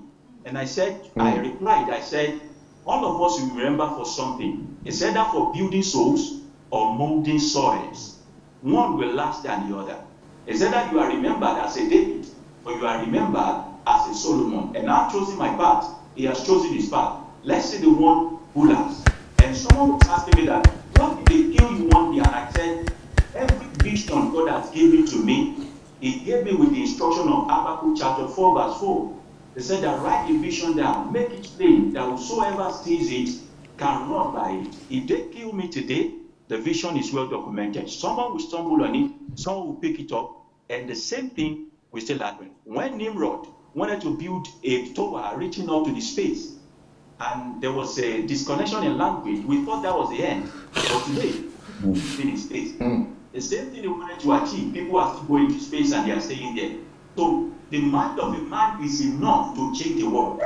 If he can conceive it and also sell the idea to people, if he dies, he never truly dies, because the vision will keep running. So that is it. So for those who want to see me, those who want to meet me, a lot of young fools have been trying to meet me. I've been meeting a lot of young fools inside the Deep Christian Church of God itself, because they are tilting towards the message that we are preaching. And under the watch of their fathers in the Lord, who are busy eating and drinking without the Spirit of God, these young men are rising up. We are holding meetings upon meetings on how to take them by surprise. So if people think we are not doing something, let them just know that a man who is ready to give up his life for a thing is the most dangerous man on earth. So that's just the basic thing. What you said is true and it's right. They are trying their best to get me down. But what sense of this thing if you don't have a purpose? And then you get a purpose, you realize that death is more like the very sweetest thing in life, because you give up till the day you give up the ghost. So let them keep it coming. Just reach out to me in my inbox, send me a message. We'll find a way. We'll get the security clearance and then we meet shortly. Hello, Michael. Are you still there? Hello, sir. I'm here. Yes, please. Sir, can you imagine how bad it is? Because, you know, we're in a place where people can talk to the politicians and criticize the politician, and you're not even afraid. Yeah. But when you criticize pastors, you have to watch your back, because you don't know what is coming to you. Because it shows the power of belief. What belief can make people do. What beliefs can drive people to. Beliefs wrong believing can make people go all out and want to hurt their fellow person just because he's speaking against, not to them, but he's speaking against somebody that they have idolized, and they believe that you are not supposed to speak against such people. So that is the condition of things in this land. So, but what we are going to do, thank God for what He is doing right now. You know, like I told you before, sir, I told you that there are a lot of people who are also tired of the system, of the religious system in this land, the church system in this land, you know, and they are here in Nigeria, and there are a lot of us here. You know, it's just that a lot of people are afraid to come out like this to speak against this. Some of them are even in the churches, these very churches. you know, and they are listening to you, and they are still in these churches, and they agree with all these things, but, you know, some of them have invested so much into the system to want to leave. You know, they felt they've given so much, so if I leave now, where do I start from? You know, so that is the challenge. But for Brother Ayilara, I congratulate you, and I want to encourage you, you know, as best as you can, you know, do the best that you can as God empowers you. And, you know, I will try and reach out to you and try and connect with you, and let's see, you know, the support that we can give to you, and how we can Michael together, sir. Michael, and both Michael and Ayilara, what is happening to you people? It's like you, all of you people, I think I guess it right. I've been saying this before, because all the three of us that are online now, we are all Ijebu people, right? Michael is Ijebu, Ayilara is Ijebu, myself I'm Ijebu. What Tai Sholari is Ijebu, Wale Shoyinka is Ijebu father. You know, all kind of these Ijebu people, they don't seem to, they have some onions in them that doesn't bow to fear. And that's why I say when I go to Nigeria, there are two places I want to target. I want to target Ijebu land and Anambra State, and Igbo land, Anambra especially, because I know that these people, you know, there is something about the Ijebus, especially when it comes to being vocal and being audacious and standing for, even that the freeze is Ijebu, I guess. So, you know, I didn't know. with the father. I didn't know. So, what I didn't know. So there is, much, sir, yes, so much evil.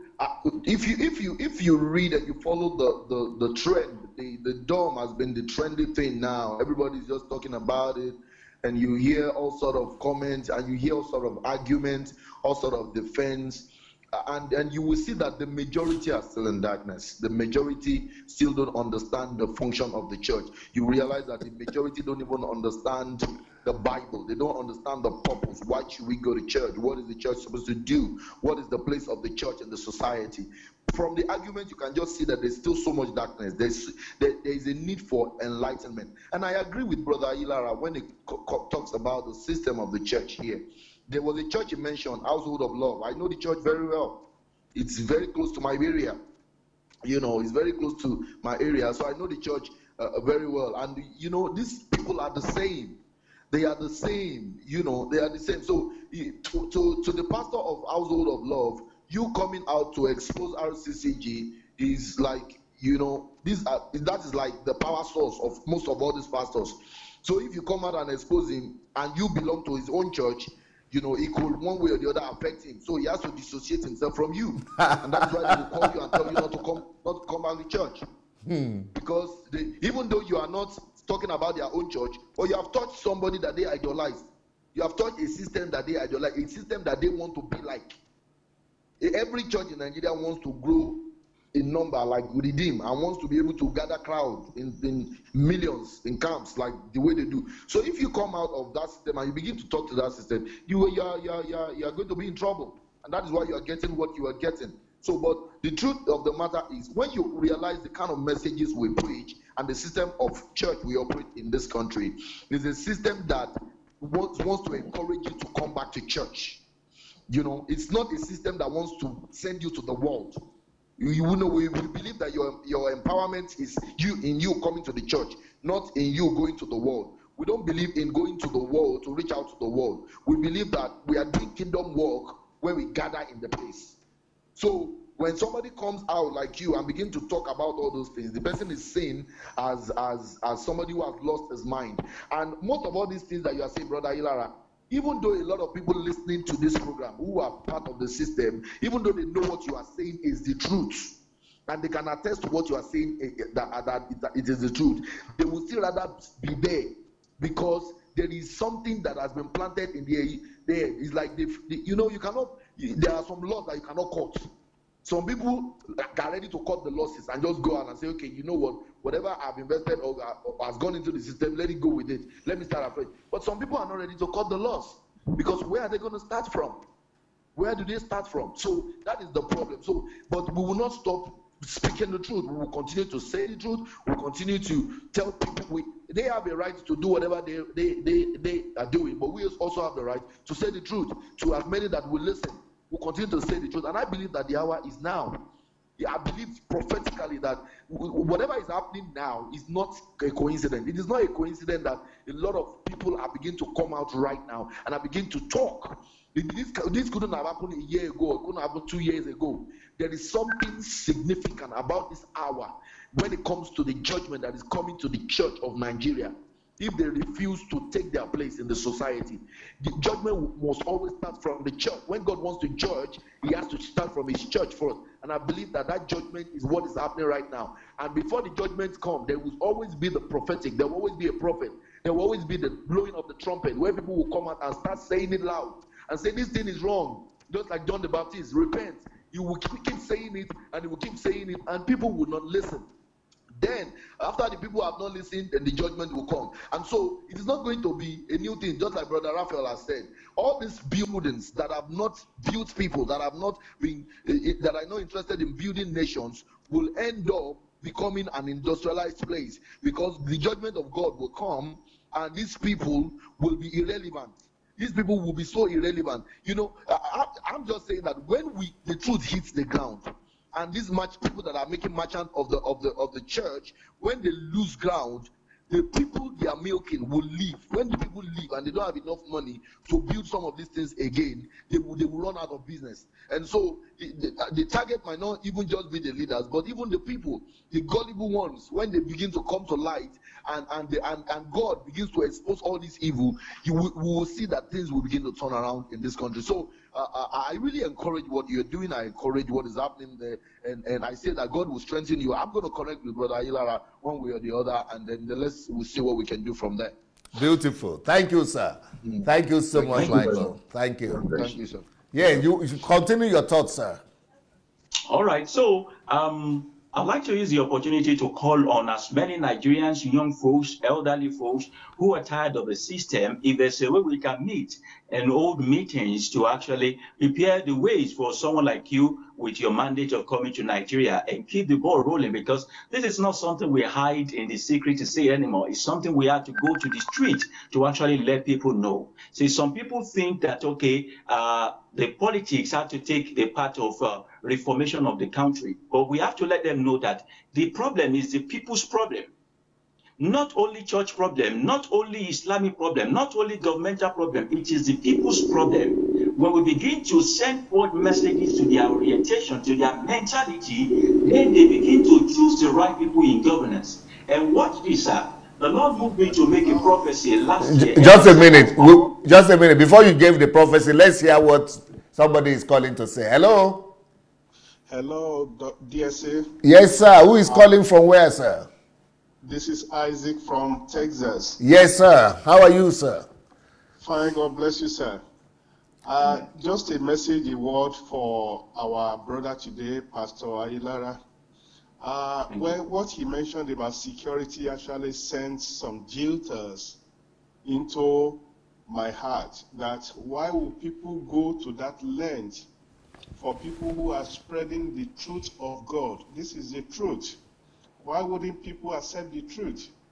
But nevertheless, I believe the gospel of Mammon is thriving now, and they will go to any length to spread their own gospel.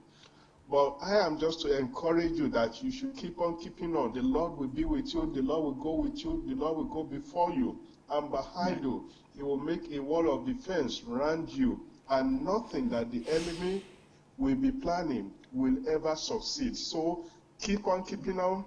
We are with you in prayer. And for the entire DSA house listening to me, maybe newcomers, what I want to say is that nobody, no man, no bishop, no pastor has the, what would I call it, has every, what I want to say is related to Romans 8:26.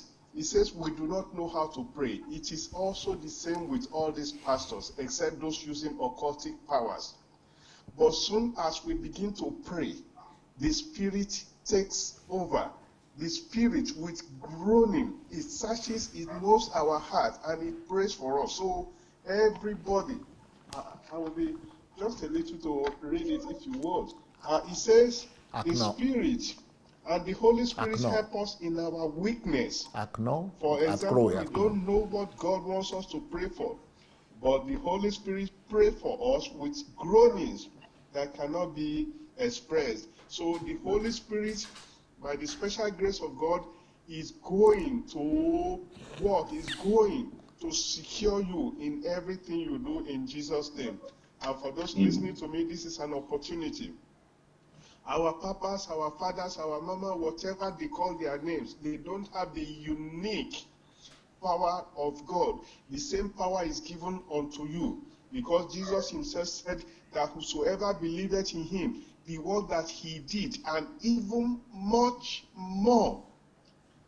DSA has spelled this out, that much more means in terms of quantum, in terms of quantity, that the person who believes in him shall do. All of us collected together, we shall do. But beyond everything, if we want anything with God, let us go direct, because he said the work is finished. Let us go directly to him. And I believe that is also the message of our pastor today, Pastor Ayilara. God bless you as you continue in this onerous task, and God will continue to strengthen you in Jesus' name. Thank you, sir. Thank you so very much, Brother Isaac. Thank you. You are talking about the prophetic word that you had. Yes, and last week he told me, when I was heartbroken when I heard about the dedication of the new 100-seating capacity. And I said, for God's sake, Nigeria has not been able to build international standard stadium that will make us be bold enough to actually host a befitting World Cup. And these people are wasting this money. And God told me two things. He said, the tabernacle of David will come down. Amen. He said, their temple of Solomon will crumble. He said, all their Guinness Book of Record seating capacity will be given back to people. It will be returned back to, because I want you to know that this thing is a pure investment of the sole people we call the political folks. One government is rising in this Nigeria that will probe all this money without anything hiding, and they will trace public funds to all these big buildings that they are building, and it will be confiscated and be returned back to people. Wow. Those buildings are going back into industries. They will be exposed. You see, I was telling people yesterday in my article, I said, do you know that these people it's a necessity for them to buy private jet if they have to move to that level of carrying drugs from Nigeria to other places under the guise of missionary? Do you know it's a necessity for them to buy private jet, for them to launder money from this country to another country? And their share of the whole looting of public fund is what you see. Not only the money they take from people. Well, hello? Yes, DSA. Yes, who is calling from where, sir? This is Daniel from the United States. Yes, sir. How are you, Daniel? I'm doing great. I wanted to call in, so I'm glad I was able to get it. Yes. I guess I wanted to appreciate Brother Ayilara, because I used to be a member of Redeem when I was in Nigeria, so I understand the whole, the way they make the culture become the religion, mix everything upside down, and people cannot speak, if someone is your father in the Lord, he might be doing wrong, but you can't see anything. But I guess what I want to say to Nigerians that are listening is, I feel like, can you guys hear me? Oh, very well, sir. Good, okay. I feel like people are, like, as a nation, I feel like we're sleeping, right? We have 88 million people in extreme poverty right now. Every minute, 6 Nigerians are falling into poverty. We're getting poorer. The economy is not moving forward. And a majority of us are just, they're just stuck on giving all their money to churches. I don't understand. Like, we're breaking records of big churches, new Bentley, new private jets. I mean, what is going on with us? I don't know if it's a curse or. I mean, the world is moving forward. The whole world is moving forward, and we're not even moving. We're not even stagnant. We're moving backward. Like, Fela said something that as time they go, things they bad for Africa. I mean, if you look at Africa or Nigeria 20 years ago, Nigeria 20 years ago was way better than now. So, I mean, why are we so stuck on, you know, worshiping men instead of God? You know, why I don't know if it's the way we were raised, but just like what happened to Brother Ayilara, right? Imagine a young man who goes through this kind of abuse. How are you going to be able to stand up and sit straight? It's traumatic for the rest of your life. Yeah, for your rest of your life, you're going to be traumatized. I mean, how can you even defend your rights? That's why our people are so docile. They can't stand up to the government because it's either their parents are abusing them, the teachers are abusing them, the police is abusing them, the pastor is abusing them. You know, there's abuse everywhere in the society. So people are so docile. They can't speak up. They allow people to abuse them. And I mean, these things have to change. We have to take this revolution back home, you know. I'm working on going back home myself, you know. I mean, I feel like we who are in diaspora, our spirits are just beating and saying, how can we know all these things? And we have millions of Nigerians in Nigeria who they're not even aware. It's like they're sleeping. It's like they don't understand that the world is moving forward and things are only going to get worse. In 30 years, we're going to have a population of 440 million people. And right now, we can't even feed over 100 million. How are we going to feed 440 million? You know, people are not thinking, and the poverty is only going to increase. We have to start educating people and letting people understand that, you know, you can't bribe God to make money. You have to have financial literacy to be able to know how to make money. You know, you can't be investing in one thing pastor tell you and then you expect some billions back. You know, if that works, we should be the richest people on earth. You know, look at the Chinese. The Chinese are coming over to buy all our lands. Very soon, Africans are not going to own land in Africa. So we have to do something because we cannot just keep blaming racism and stuff. We have to be accountable for our lives. And that's what I want to tell everybody today. You know, let us be very conscious about how we can, you know, change the trajectory of our country and the mindset of our people back home. You know, I talk to the people back home all the time. Let us try to change our mindset so that we can move forward, or things are only going to get worse. Beautiful. I'm happy that Brother Ayilara is doing that back home. I know it's not easy. I'm going to be in Nigeria in December. You know, I know how much hate. If you say anything about pastors, they hate you. So stay strong. You know, just stay strong. We're with you. You know, we're going to do everything we can to support you. You know, let us. When do you plan to move back home for good? Well, I'm starting a business back home, so I'm trying to get like I'm working on getting strong investors to, you know, move back, and then we can establish back home. So as soon as the business hits the ground running and we're good, then I'm gonna. You know, I am moving back, right? Yes.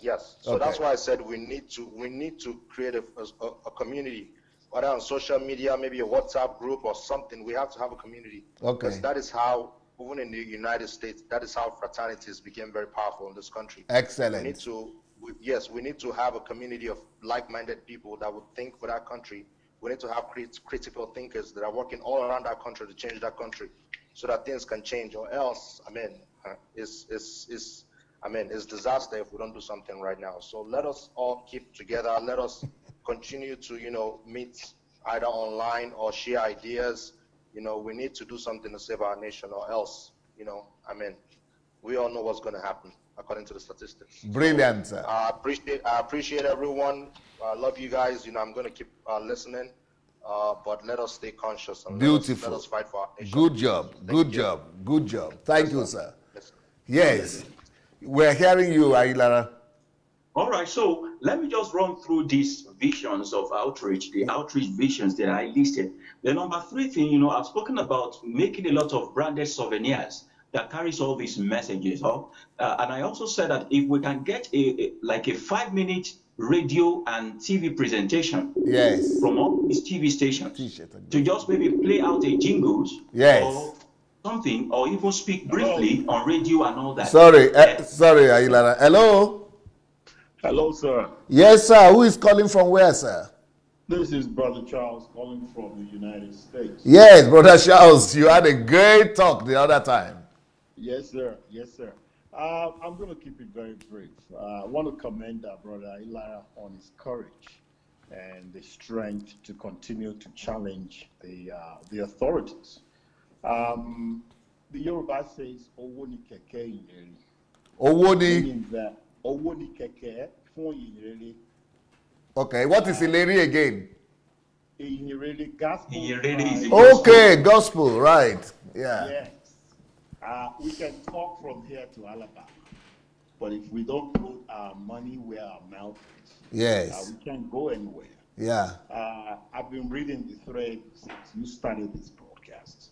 I'm yet to come across one person that asked, how do we contribute to help this young man? Yes. This man has been on this platform now for going on 2 hours. He spent money for generator. He spent money for data. I'm not campaigning for it, but what I'm saying is all these things cost money. Yes. Now, watching this, we're enjoying the benefit of these revelations because he took on the sacrifice to pay out of his own pocket to do this. Yeah. One thing with our people is we are complainers. Even the so-called people that are trying to change the system. A lot of people talk about what is wrong. Yeah. But nobody wants to make that bold statement and say, I'm ready to make sacrifice. Yes, sir. I know Brother Ayilara, and we share a platform on our radio station to let him broadcast in Yoruba language to the whole world. Oh, so what's your name on Facebook, sir? Charles Okonla.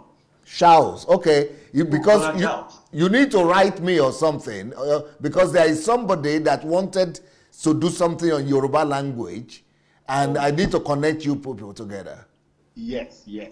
I'll be more than glad to do that. Yeah, drop me a line on my Facebook. I will. So to round up, what I'm saying is, Pastor Greatman Ayilara is doing much more than what he has led on to today.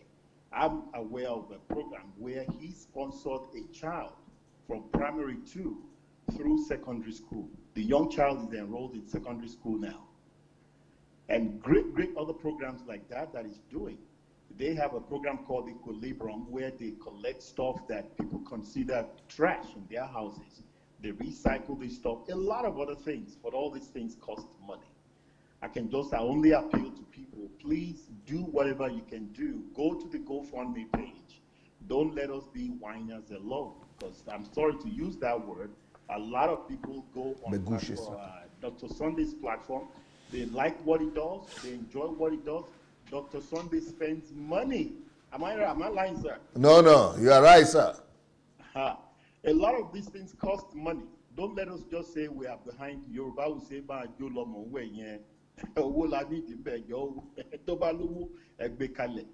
support this young man and others like him. There are so many people now waking up to the truth of the gospel, and the Lord Almighty will continue to replenish every penny that you've spent.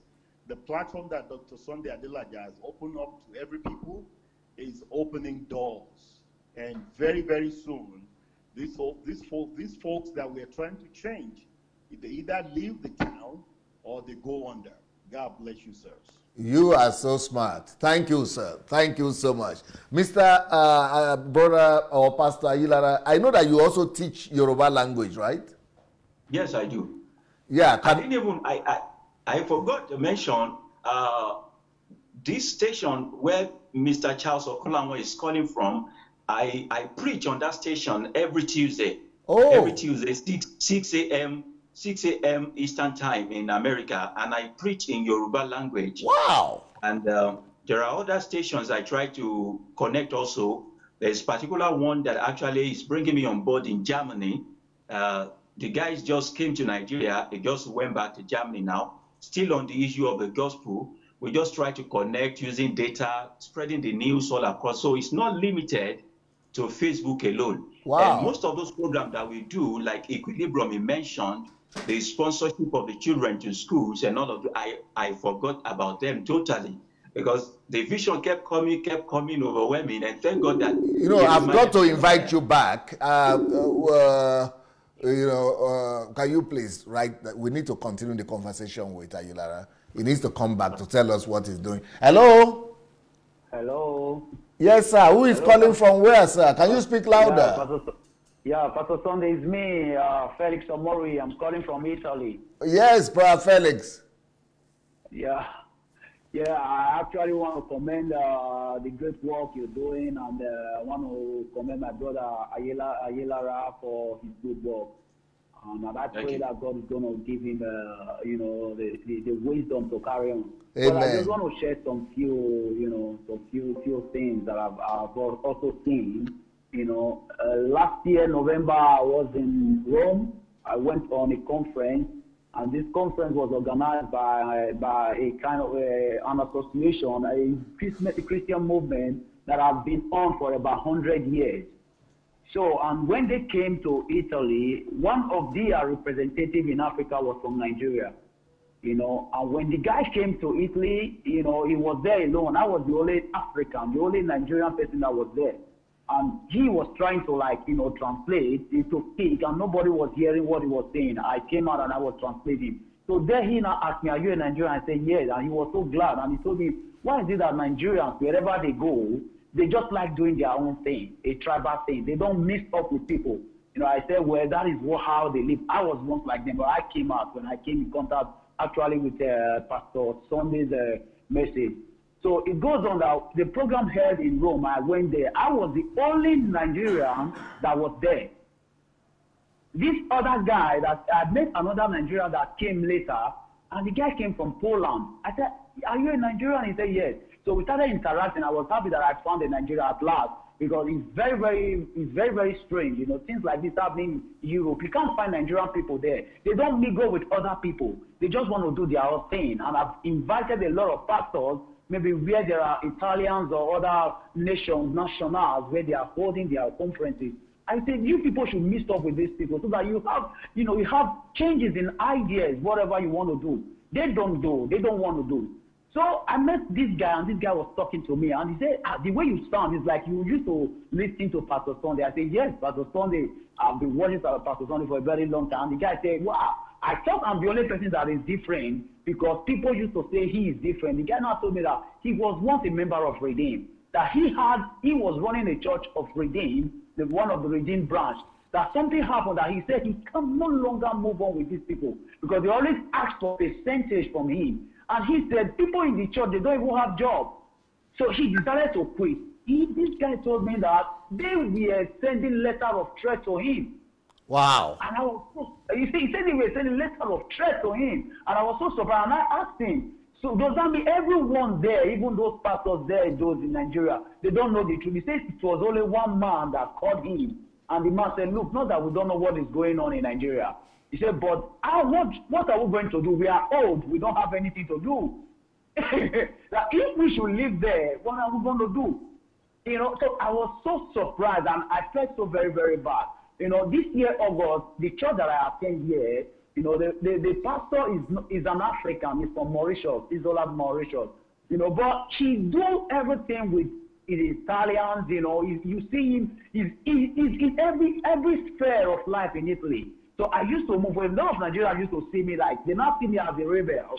That maybe this guy is not doing something. It's like I came from the moon. But wherever I go, I used to tell them, look, you people, you don't watch Pastor Adeboye. You don't watch Mayowa. You don't watch it. They'll be looking, who is Pastor Adeboye? I said, go and watch. I said, no one of them wants to. Someone told us that he doesn't want to pollute his mind. I said, you don't want to pollute your mind. So I would send him a video of the video that Mayowa show broadcast about Igila. So when we showed him, sent him a video on Saturday, and the guy watched it, and the guy said, well, on Sunday it's like I can't go to church anymore. Wow. So to cut it off, this August, I went there. My pastor said he wants to go to Nigeria. He wants to visit Nigeria. I went with about 5 foreigners to Nigeria. And when we got to Nigeria, immediately we got to the airport, and they saw us, and I told them we are Christian missionaries for humanitarian aid. You see, even in the airport, they are asking us for money. They are asking us for bribe.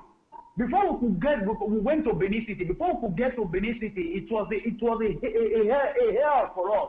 Now everybody wants to get. Some will be telling me that, look, you are coming with foreigners. Are you sure they didn't give you money? I said, what are you saying? Do you know if these people, they have money, but they just want to come and steal the people. And when we got there, we were able to visit 2 prisons. We cooked food for them. We went to ICP camps. We bought things for them. You know, do you know, Pastor Sunday, before we left, they adopted a child that we are taking care of from here. The church is taking care of somebody from there. From there, we left to Ghana. We went to Ghana, we visited villages to meet up with people, to give people what they came for. These guys that left from here, from Italy with me, they are not rich people. They are just workers like me. You know, they have to suffer. They said they just want to take care of the Africans. When they came back and they said, no, Africans, we needed to do something together. We are planning again to go back by August. And they said they have to do a lot of things. They are thinking of so many things that they want to do there. But what are the Nigerian pastors that are here? What are they doing here? They don't do anything. All they just need to do is just to collect tithes and offerings. They are okay. They are okay. I just want to commend Brother Ayilara because he is actually on the ground. He's doing something great. There is a lot of stress that is going on there. A lot of things is going on in Nigeria that you can't even believe it. You can't even believe it. Why would people be in the church and be crying, yes, oh, I receive, when they need us to go and walk? It's disgusting. It's disgusting. Oh my God. Oh my God. Oh my God. Wow. Thank you, Felix. Oh my God. Thank you so much. Thank you, sir. Thank you so very much.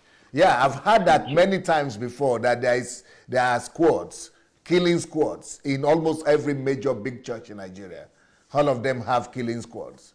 So, and they go after people. This is not if I even know reports of people that they have gone after and people that they have, you know, damaged and almost killed. And so a lot of, you know, boldness and the secret that Mr. Ayilara has is that he's ready to die. That's my own secret too. I am ready to die. I'm a dead man.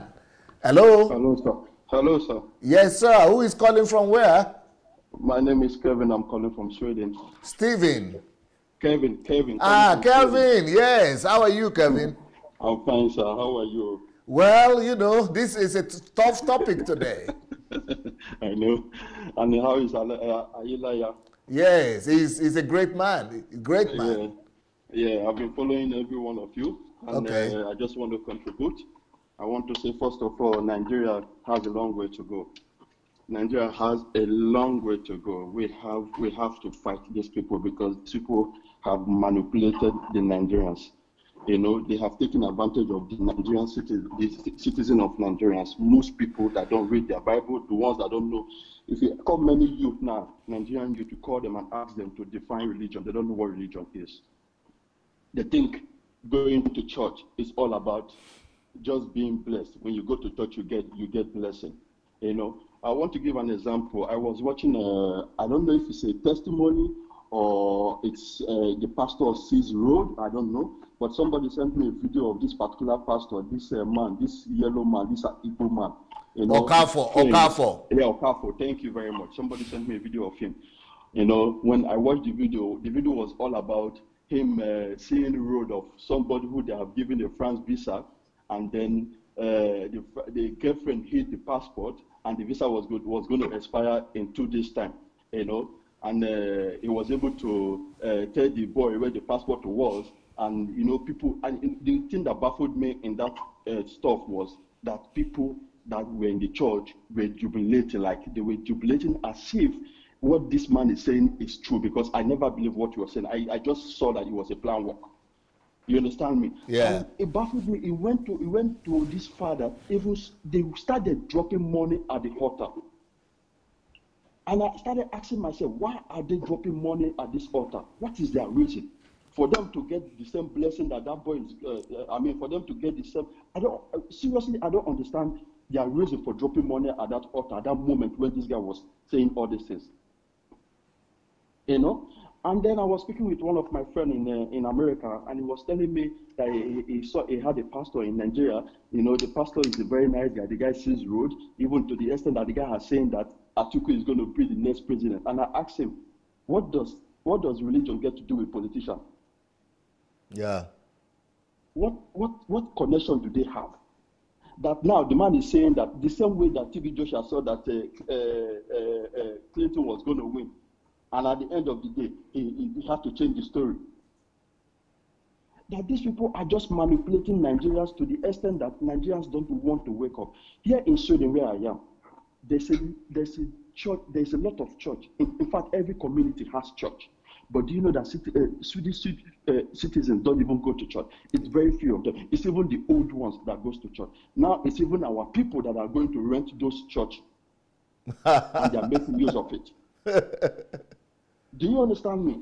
So every day they are growing in their economy. Every day they are trying to discover things. Now, do you know that Sweden they buy trash? They don't have enough trash now in the country now, so they are buying trash now from neighboring countries. Wow. What do they use the trash for? For light, for electricity. Wow. For energy. Go and Google it. Sweden is buying trash. Is buying this dirt that we throw away in Nigeria. And then Nigeria is building the most biggest church. I saw the one that the Fritz posted recently. The biggest church in the world or something like that, located in Nigeria. And this is a country that don't have electricity, a country that don't have hospitality, country that don't have good road, country that people are dying. The politicians are taking advantage, the pastors are taking advantage, the rich are getting richer, the poor are getting poorer. And we think this country is going to grow. Nigerians have to wake up. Nigeria have to wake up because they are all sleeping. Thank you, Kevin. Especially the youth. Thank you so very much. Thank you, sir. Very much, sir. Thank you. And may God continue to bless all you guys. Thank you. Mr. Ayilara, I want you to begin to consider the topic that you would like us to talk about, or the subjects, because I want us to address not just the Bible school next time we meet, and then the things that you are doing already, but also to address the Nigerian church in general. What are the things what are the atrocities that we need to correct and uproot for things to get better, for church to really take shape? That's what the topic I would like us to discuss next time, and then to talk about all the things that you are doing and your efforts. No problem, no problem. Anytime I am ready, because we need to let our people understand that occupying industrial layout in the name of building a church or a temple or the kingdom of God is only going to impoverish one person, and that is the citizens of this country. Yeah. The places we need to use for industrialization, you are buying it, and you know these people buy it, and they even make the church pay to their own. It's just corrupt that the pastor also for money from the people in the church to buy real estate. Hello. Can you hear me? Yes, sir. Can you speak louder, sir? Who is calling from where? This is Tunde calling from Nigeria. Kunle? This is Tunde calling from Nigeria, yes. Kunle from Nigeria. Tunde from Nigeria. Yes. I'm always excited to hear from Nigeria. And today we have a guest from Nigeria. Tunde. Yes, I hear you very well. Tunde, nice to hear from you. Go ahead. Thank you. That's it? Can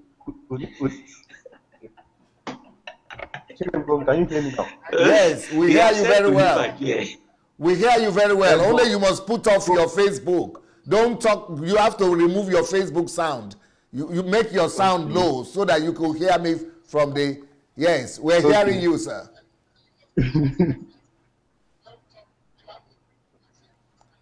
I don't understand. I don't know how to remove the sound. Okay, don't worry. Just go ahead and talk. Just go ahead and speak. Okay, I listened to Brother Ayilara's interview with Daddy Fritz. Yes, yes. Okay. Okay, because most of these pastors you see these days, God called them, God called their wives, God called their children. You don't understand what is going on again. You understand? Because in the days of David, we have David who went around Nathan, who went to David and tell him that I have given you everything you wanted. You understand? Nathan went to David and said, I have given you everything you wanted. I have given you the house of Saul. He made an analogy for it. He made an analogy to him that if a man had a sheep, he was taking care of it, and somebody had 20 or 15 sheep, and the person who had 15 sheep went to take down one man's sheep and he killed for a visitor, And David said, if it is my kingdom, I will kill so person. And Nathan said, Kabiyesi, it is you. You are a bad person. God has departed your house. This will happen, this will happen, this will happen. Nǹkan tó máa ń pè lójú sí pé ó tẹ̀sí lójú, nítorí pé he has done evil. And evil before David's house. We have no pastor in Nigeria that can look at Obasanjo. That Obasanjo, you have done this thing, you have converted Operation Feed the Nation to your farm. There is no such thing as Obasanjo's farm. Operation Feed the Nation. That is why no pastor can tell Obasanjo that is not Obasanjo's farm. It was Obasanjo's Operation Feed the Nation. Do you understand? Yeah. And continue to say, but I highlighted a very important point that was supposed to be an industrial part of the country. That in Lagos Expressway, industrial part of the country where there are supposed to be companies, there's supposed to be free movement. Why are people queuing up there every month end? People queuing up there for business meetings of Nigeria. People died there. People have been raped in that place. You understand? You see so many pastors. God called a man and a wife. Who's priest in the Bible? God called his wife. I've not read anywhere in the Bible where God called a man and a wife. Not possible. Yeah. You understand? Why did God call a man and a wife? And the man is. I heard friends from one Funkadejuma was saying they sow a seed for their children to get married in the virgin. If the woman is not a virgin, are you going to change that in virgin to sow a seed? You understand? What's going on in this country? Yes, as we are speaking, they are watching us too. They are watching these programs. Let's be honest, they are watching this program too. So they have their hanky-panky. You understand? That's why I'm saying that this campaign needs to go bigger. You understand? It needs to go shown on TV. Because God gave Nigeria. Nigeria is the highest. So let me make a very important point to you. Nigeria is the highest, one of the highest producers of cocoa in the world. And cocoa is being made to chocolate and coffee. You understand? There is a woman in America called Jacqueline Mars. Jacqueline Mars is a woman rich with $15 billion net worth. $15 billion net worth. No Nigeria is rich with cocoa. No Nigeria is rich with cocoa. We are poor with our cocoa. And they come to Nigeria to take cocoa and they turn it to money. And they are billionaires in the US. And yet we that own the cocoa, we are poor. You understand? Yet we have oil, we don't have refinery.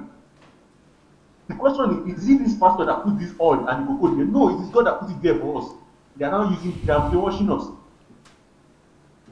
You understand? A lot of things is happening in this country that sometimes you just wonder that why would somebody say he has a dream to build church in every 6 minutes, 6 miles away from his house? What kind of a dream is that? Yeah. You understand? I studied abroad, and each time I sit beside my friends, and they are looking at me that I should give them because they said that they heard that Nigeria is a rich country. How come you don't have enough money? How come you can't pay your school fees? It's kind of mind-boggling. You understand? And these pastors, they go in convoy. Can you hear me, sir? Very well. Good thought. When Jesus was going to Jerusalem, he sent somebody to say, go to those places. There is a horse there. Go and bring the horse. Tell them the Lord has a need for it. And when that person get there, he met the horse and he brought the horse to Jesus. And when Jesus brought the horse to Jerusalem, everybody was saying, Hosanna, Hosanna, Hosanna. You understand? Yeah. And these pastors go around in convoy. They go around in convoy. Can you hear me, sir? Thank you so much, Tunde. We got the point. You made a very good point. Thank you so very much. Thanks, sir. Thank you very much. Wow. Mr. Ayilara, our program we have overextended more than we have ever done. I mean, this is incredible. And I mean, my next program was supposed to start half an hour ago. We are supposed to have finished an hour ago. We have overstretched 1 hour beyond the limit.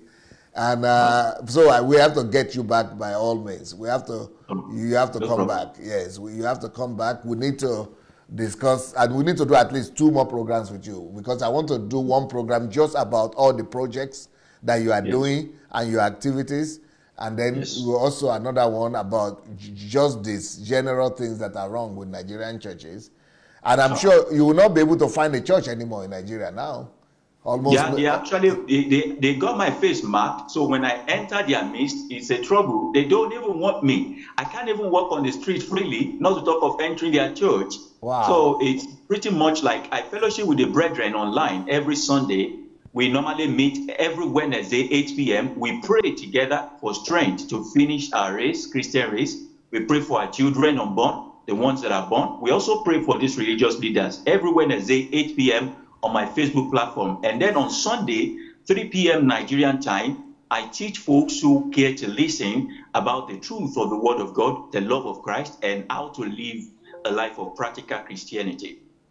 Amazing. So that's pretty much how I impact people in terms of spiritual. And the brethren have been very, very, very helpful. They call me from time to time to encourage me to also tell me that they are praying for me, and we also pray together. So basically, for now, I don't see a church in Nigeria that can contain me, because they will not stop doing what they are doing. I will not stop saying what I'm saying. So he said that one of us win. So there is no need of going to find trouble when I know they just don't want to see me. So that's the basic thing now. Amazing. What about your mom? Is your mom not concerned? Yeah, my mother, they reach out to my mother, when the whole thing happened. Wow. And this is it. My mother retired as a health teacher, and she grew up to actually be the only health teacher in the whole of the state who actually harass government and also speak boldly. Hello? Something I learned from home. Hello? Do you have a caller? Hello? Yes, you were saying your mom was an activist? Yeah, she wasn't an activist like that, but she was fearless. She's like a woman like a man. And when they tried to reach out to her, and one day she had to call me, and she told me that, "Call me, if I reach you in the course of this, I have not lost a son." Wow. This is exactly what you should do. Wow. Basically, I have a support, she's been a very great gift for me. She's a precious gift that God has given me. Her courage, her confidence, her boldness, and her support has always been there. So, has she been watching your programs, your interviews, your programs? What do you say? Has she been watching your programs? Once in a while, Hello. She Hello. Stage and, yeah, good evening, sir. Hello, sir. Who is calling from where? Yeah, this is Uday from Malaysia, sir. Uday from Malaysia. Yes. How are you, sir? I'm fine, sir. Thank you, and thank my brother Ayilara. Yes. You are doing a great job, sir. Posterity will be kind to you. Amen. Yeah, just like you're saying, these people, they are evil. Yeah. They don't have conscience. Their conscience is big. They don't differentiate between evil and good anymore. Yes. The 7.7 billion used in constructing that largest determined world poverty capital. Yes. That are supposed to work for Nigerian people. Friends in the government, their friends in authority that force some of those things. And those money that are supposed to work for Nigerians. Yes. And instead of them to use it, they now steal it. When authorities try to prosecute them, they are the people that negotiate with judges to get them free. Yes. That's why you see that the poor in Nigeria are suffering from both angles. The religious people suffer from government, and the religious body that are supposed to give you a succor, the same people now deny you some of these things, and they want encouraging these politicians to look to give them. Yeah. It's a problem. Just this point now, they report about 12 medical doctors leaving Nigeria every week. Yeah. And this man that do this thing now is a medical doctor. Yeah. If he spent half of that money, any hospital in any of the political zone in Nigeria, it will be a service to Nigerians. But he use it and go and occupy a space that other people can use and get into productive something. Very sad. Very sad. It's a sad situation. It's a very, very sad situation. Thank you, sir. God will continue to protect us. Thank you. Thank you, Uday. Thank you so very much. Blessings. Well, what would you like to say finally to our viewers, Mr. Ayilara? All right. I just want everybody to know one thing, that until you find your purpose for living, you are not fit to live at all. And if God shows you the essence of your creation, embrace it. Because that's the only thing that will determine either you reigning with Him in eternity or burning in the lake of burning sulfur. Everybody will give account, whatever gift, whatever assignment that God has given to you. And I want you to see yourself today as someone whom God has attached millions upon millions of souls in his or her apron, that until you do what you are doing right now or what you are meant to do, those souls are going to be suffering in the lake of burning sulfur. So just look at it like, if you are not speaking for the truth, not standing for the truth, not living a life for practical Christianity, it is not about your own damnation alone, but also the damnation of millions upon millions of souls, that only if you speak up, they will also receive salvation. And we should be careful only of the one who can kill the body and also kill the soul. Because at the end of the day, there is only one thing common to both the rich and the poor, and that is the fact that they will all die someday. And if you get to that stage where you are not scared of death, there is nothing impossible for you to do, and you can achieve them all before your time comes. That's all I had to say to them. You know, I'm very proud of you, you know, Ayilara, and very, very proud of you. Very proud of you. Very, very proud of you. God spoke to me last year and said that he's raising up new voices in Nigeria to replace the old voices. And I'm seeing that coming to pass very clearly all the time. I'm seeing you are one of those voices, the idol smashers, temple cleansers. That is why it was when God spoke to me about that, actually it was this year that I did the temple cleanser and idol smasher. But I see many voices like yours that are arising.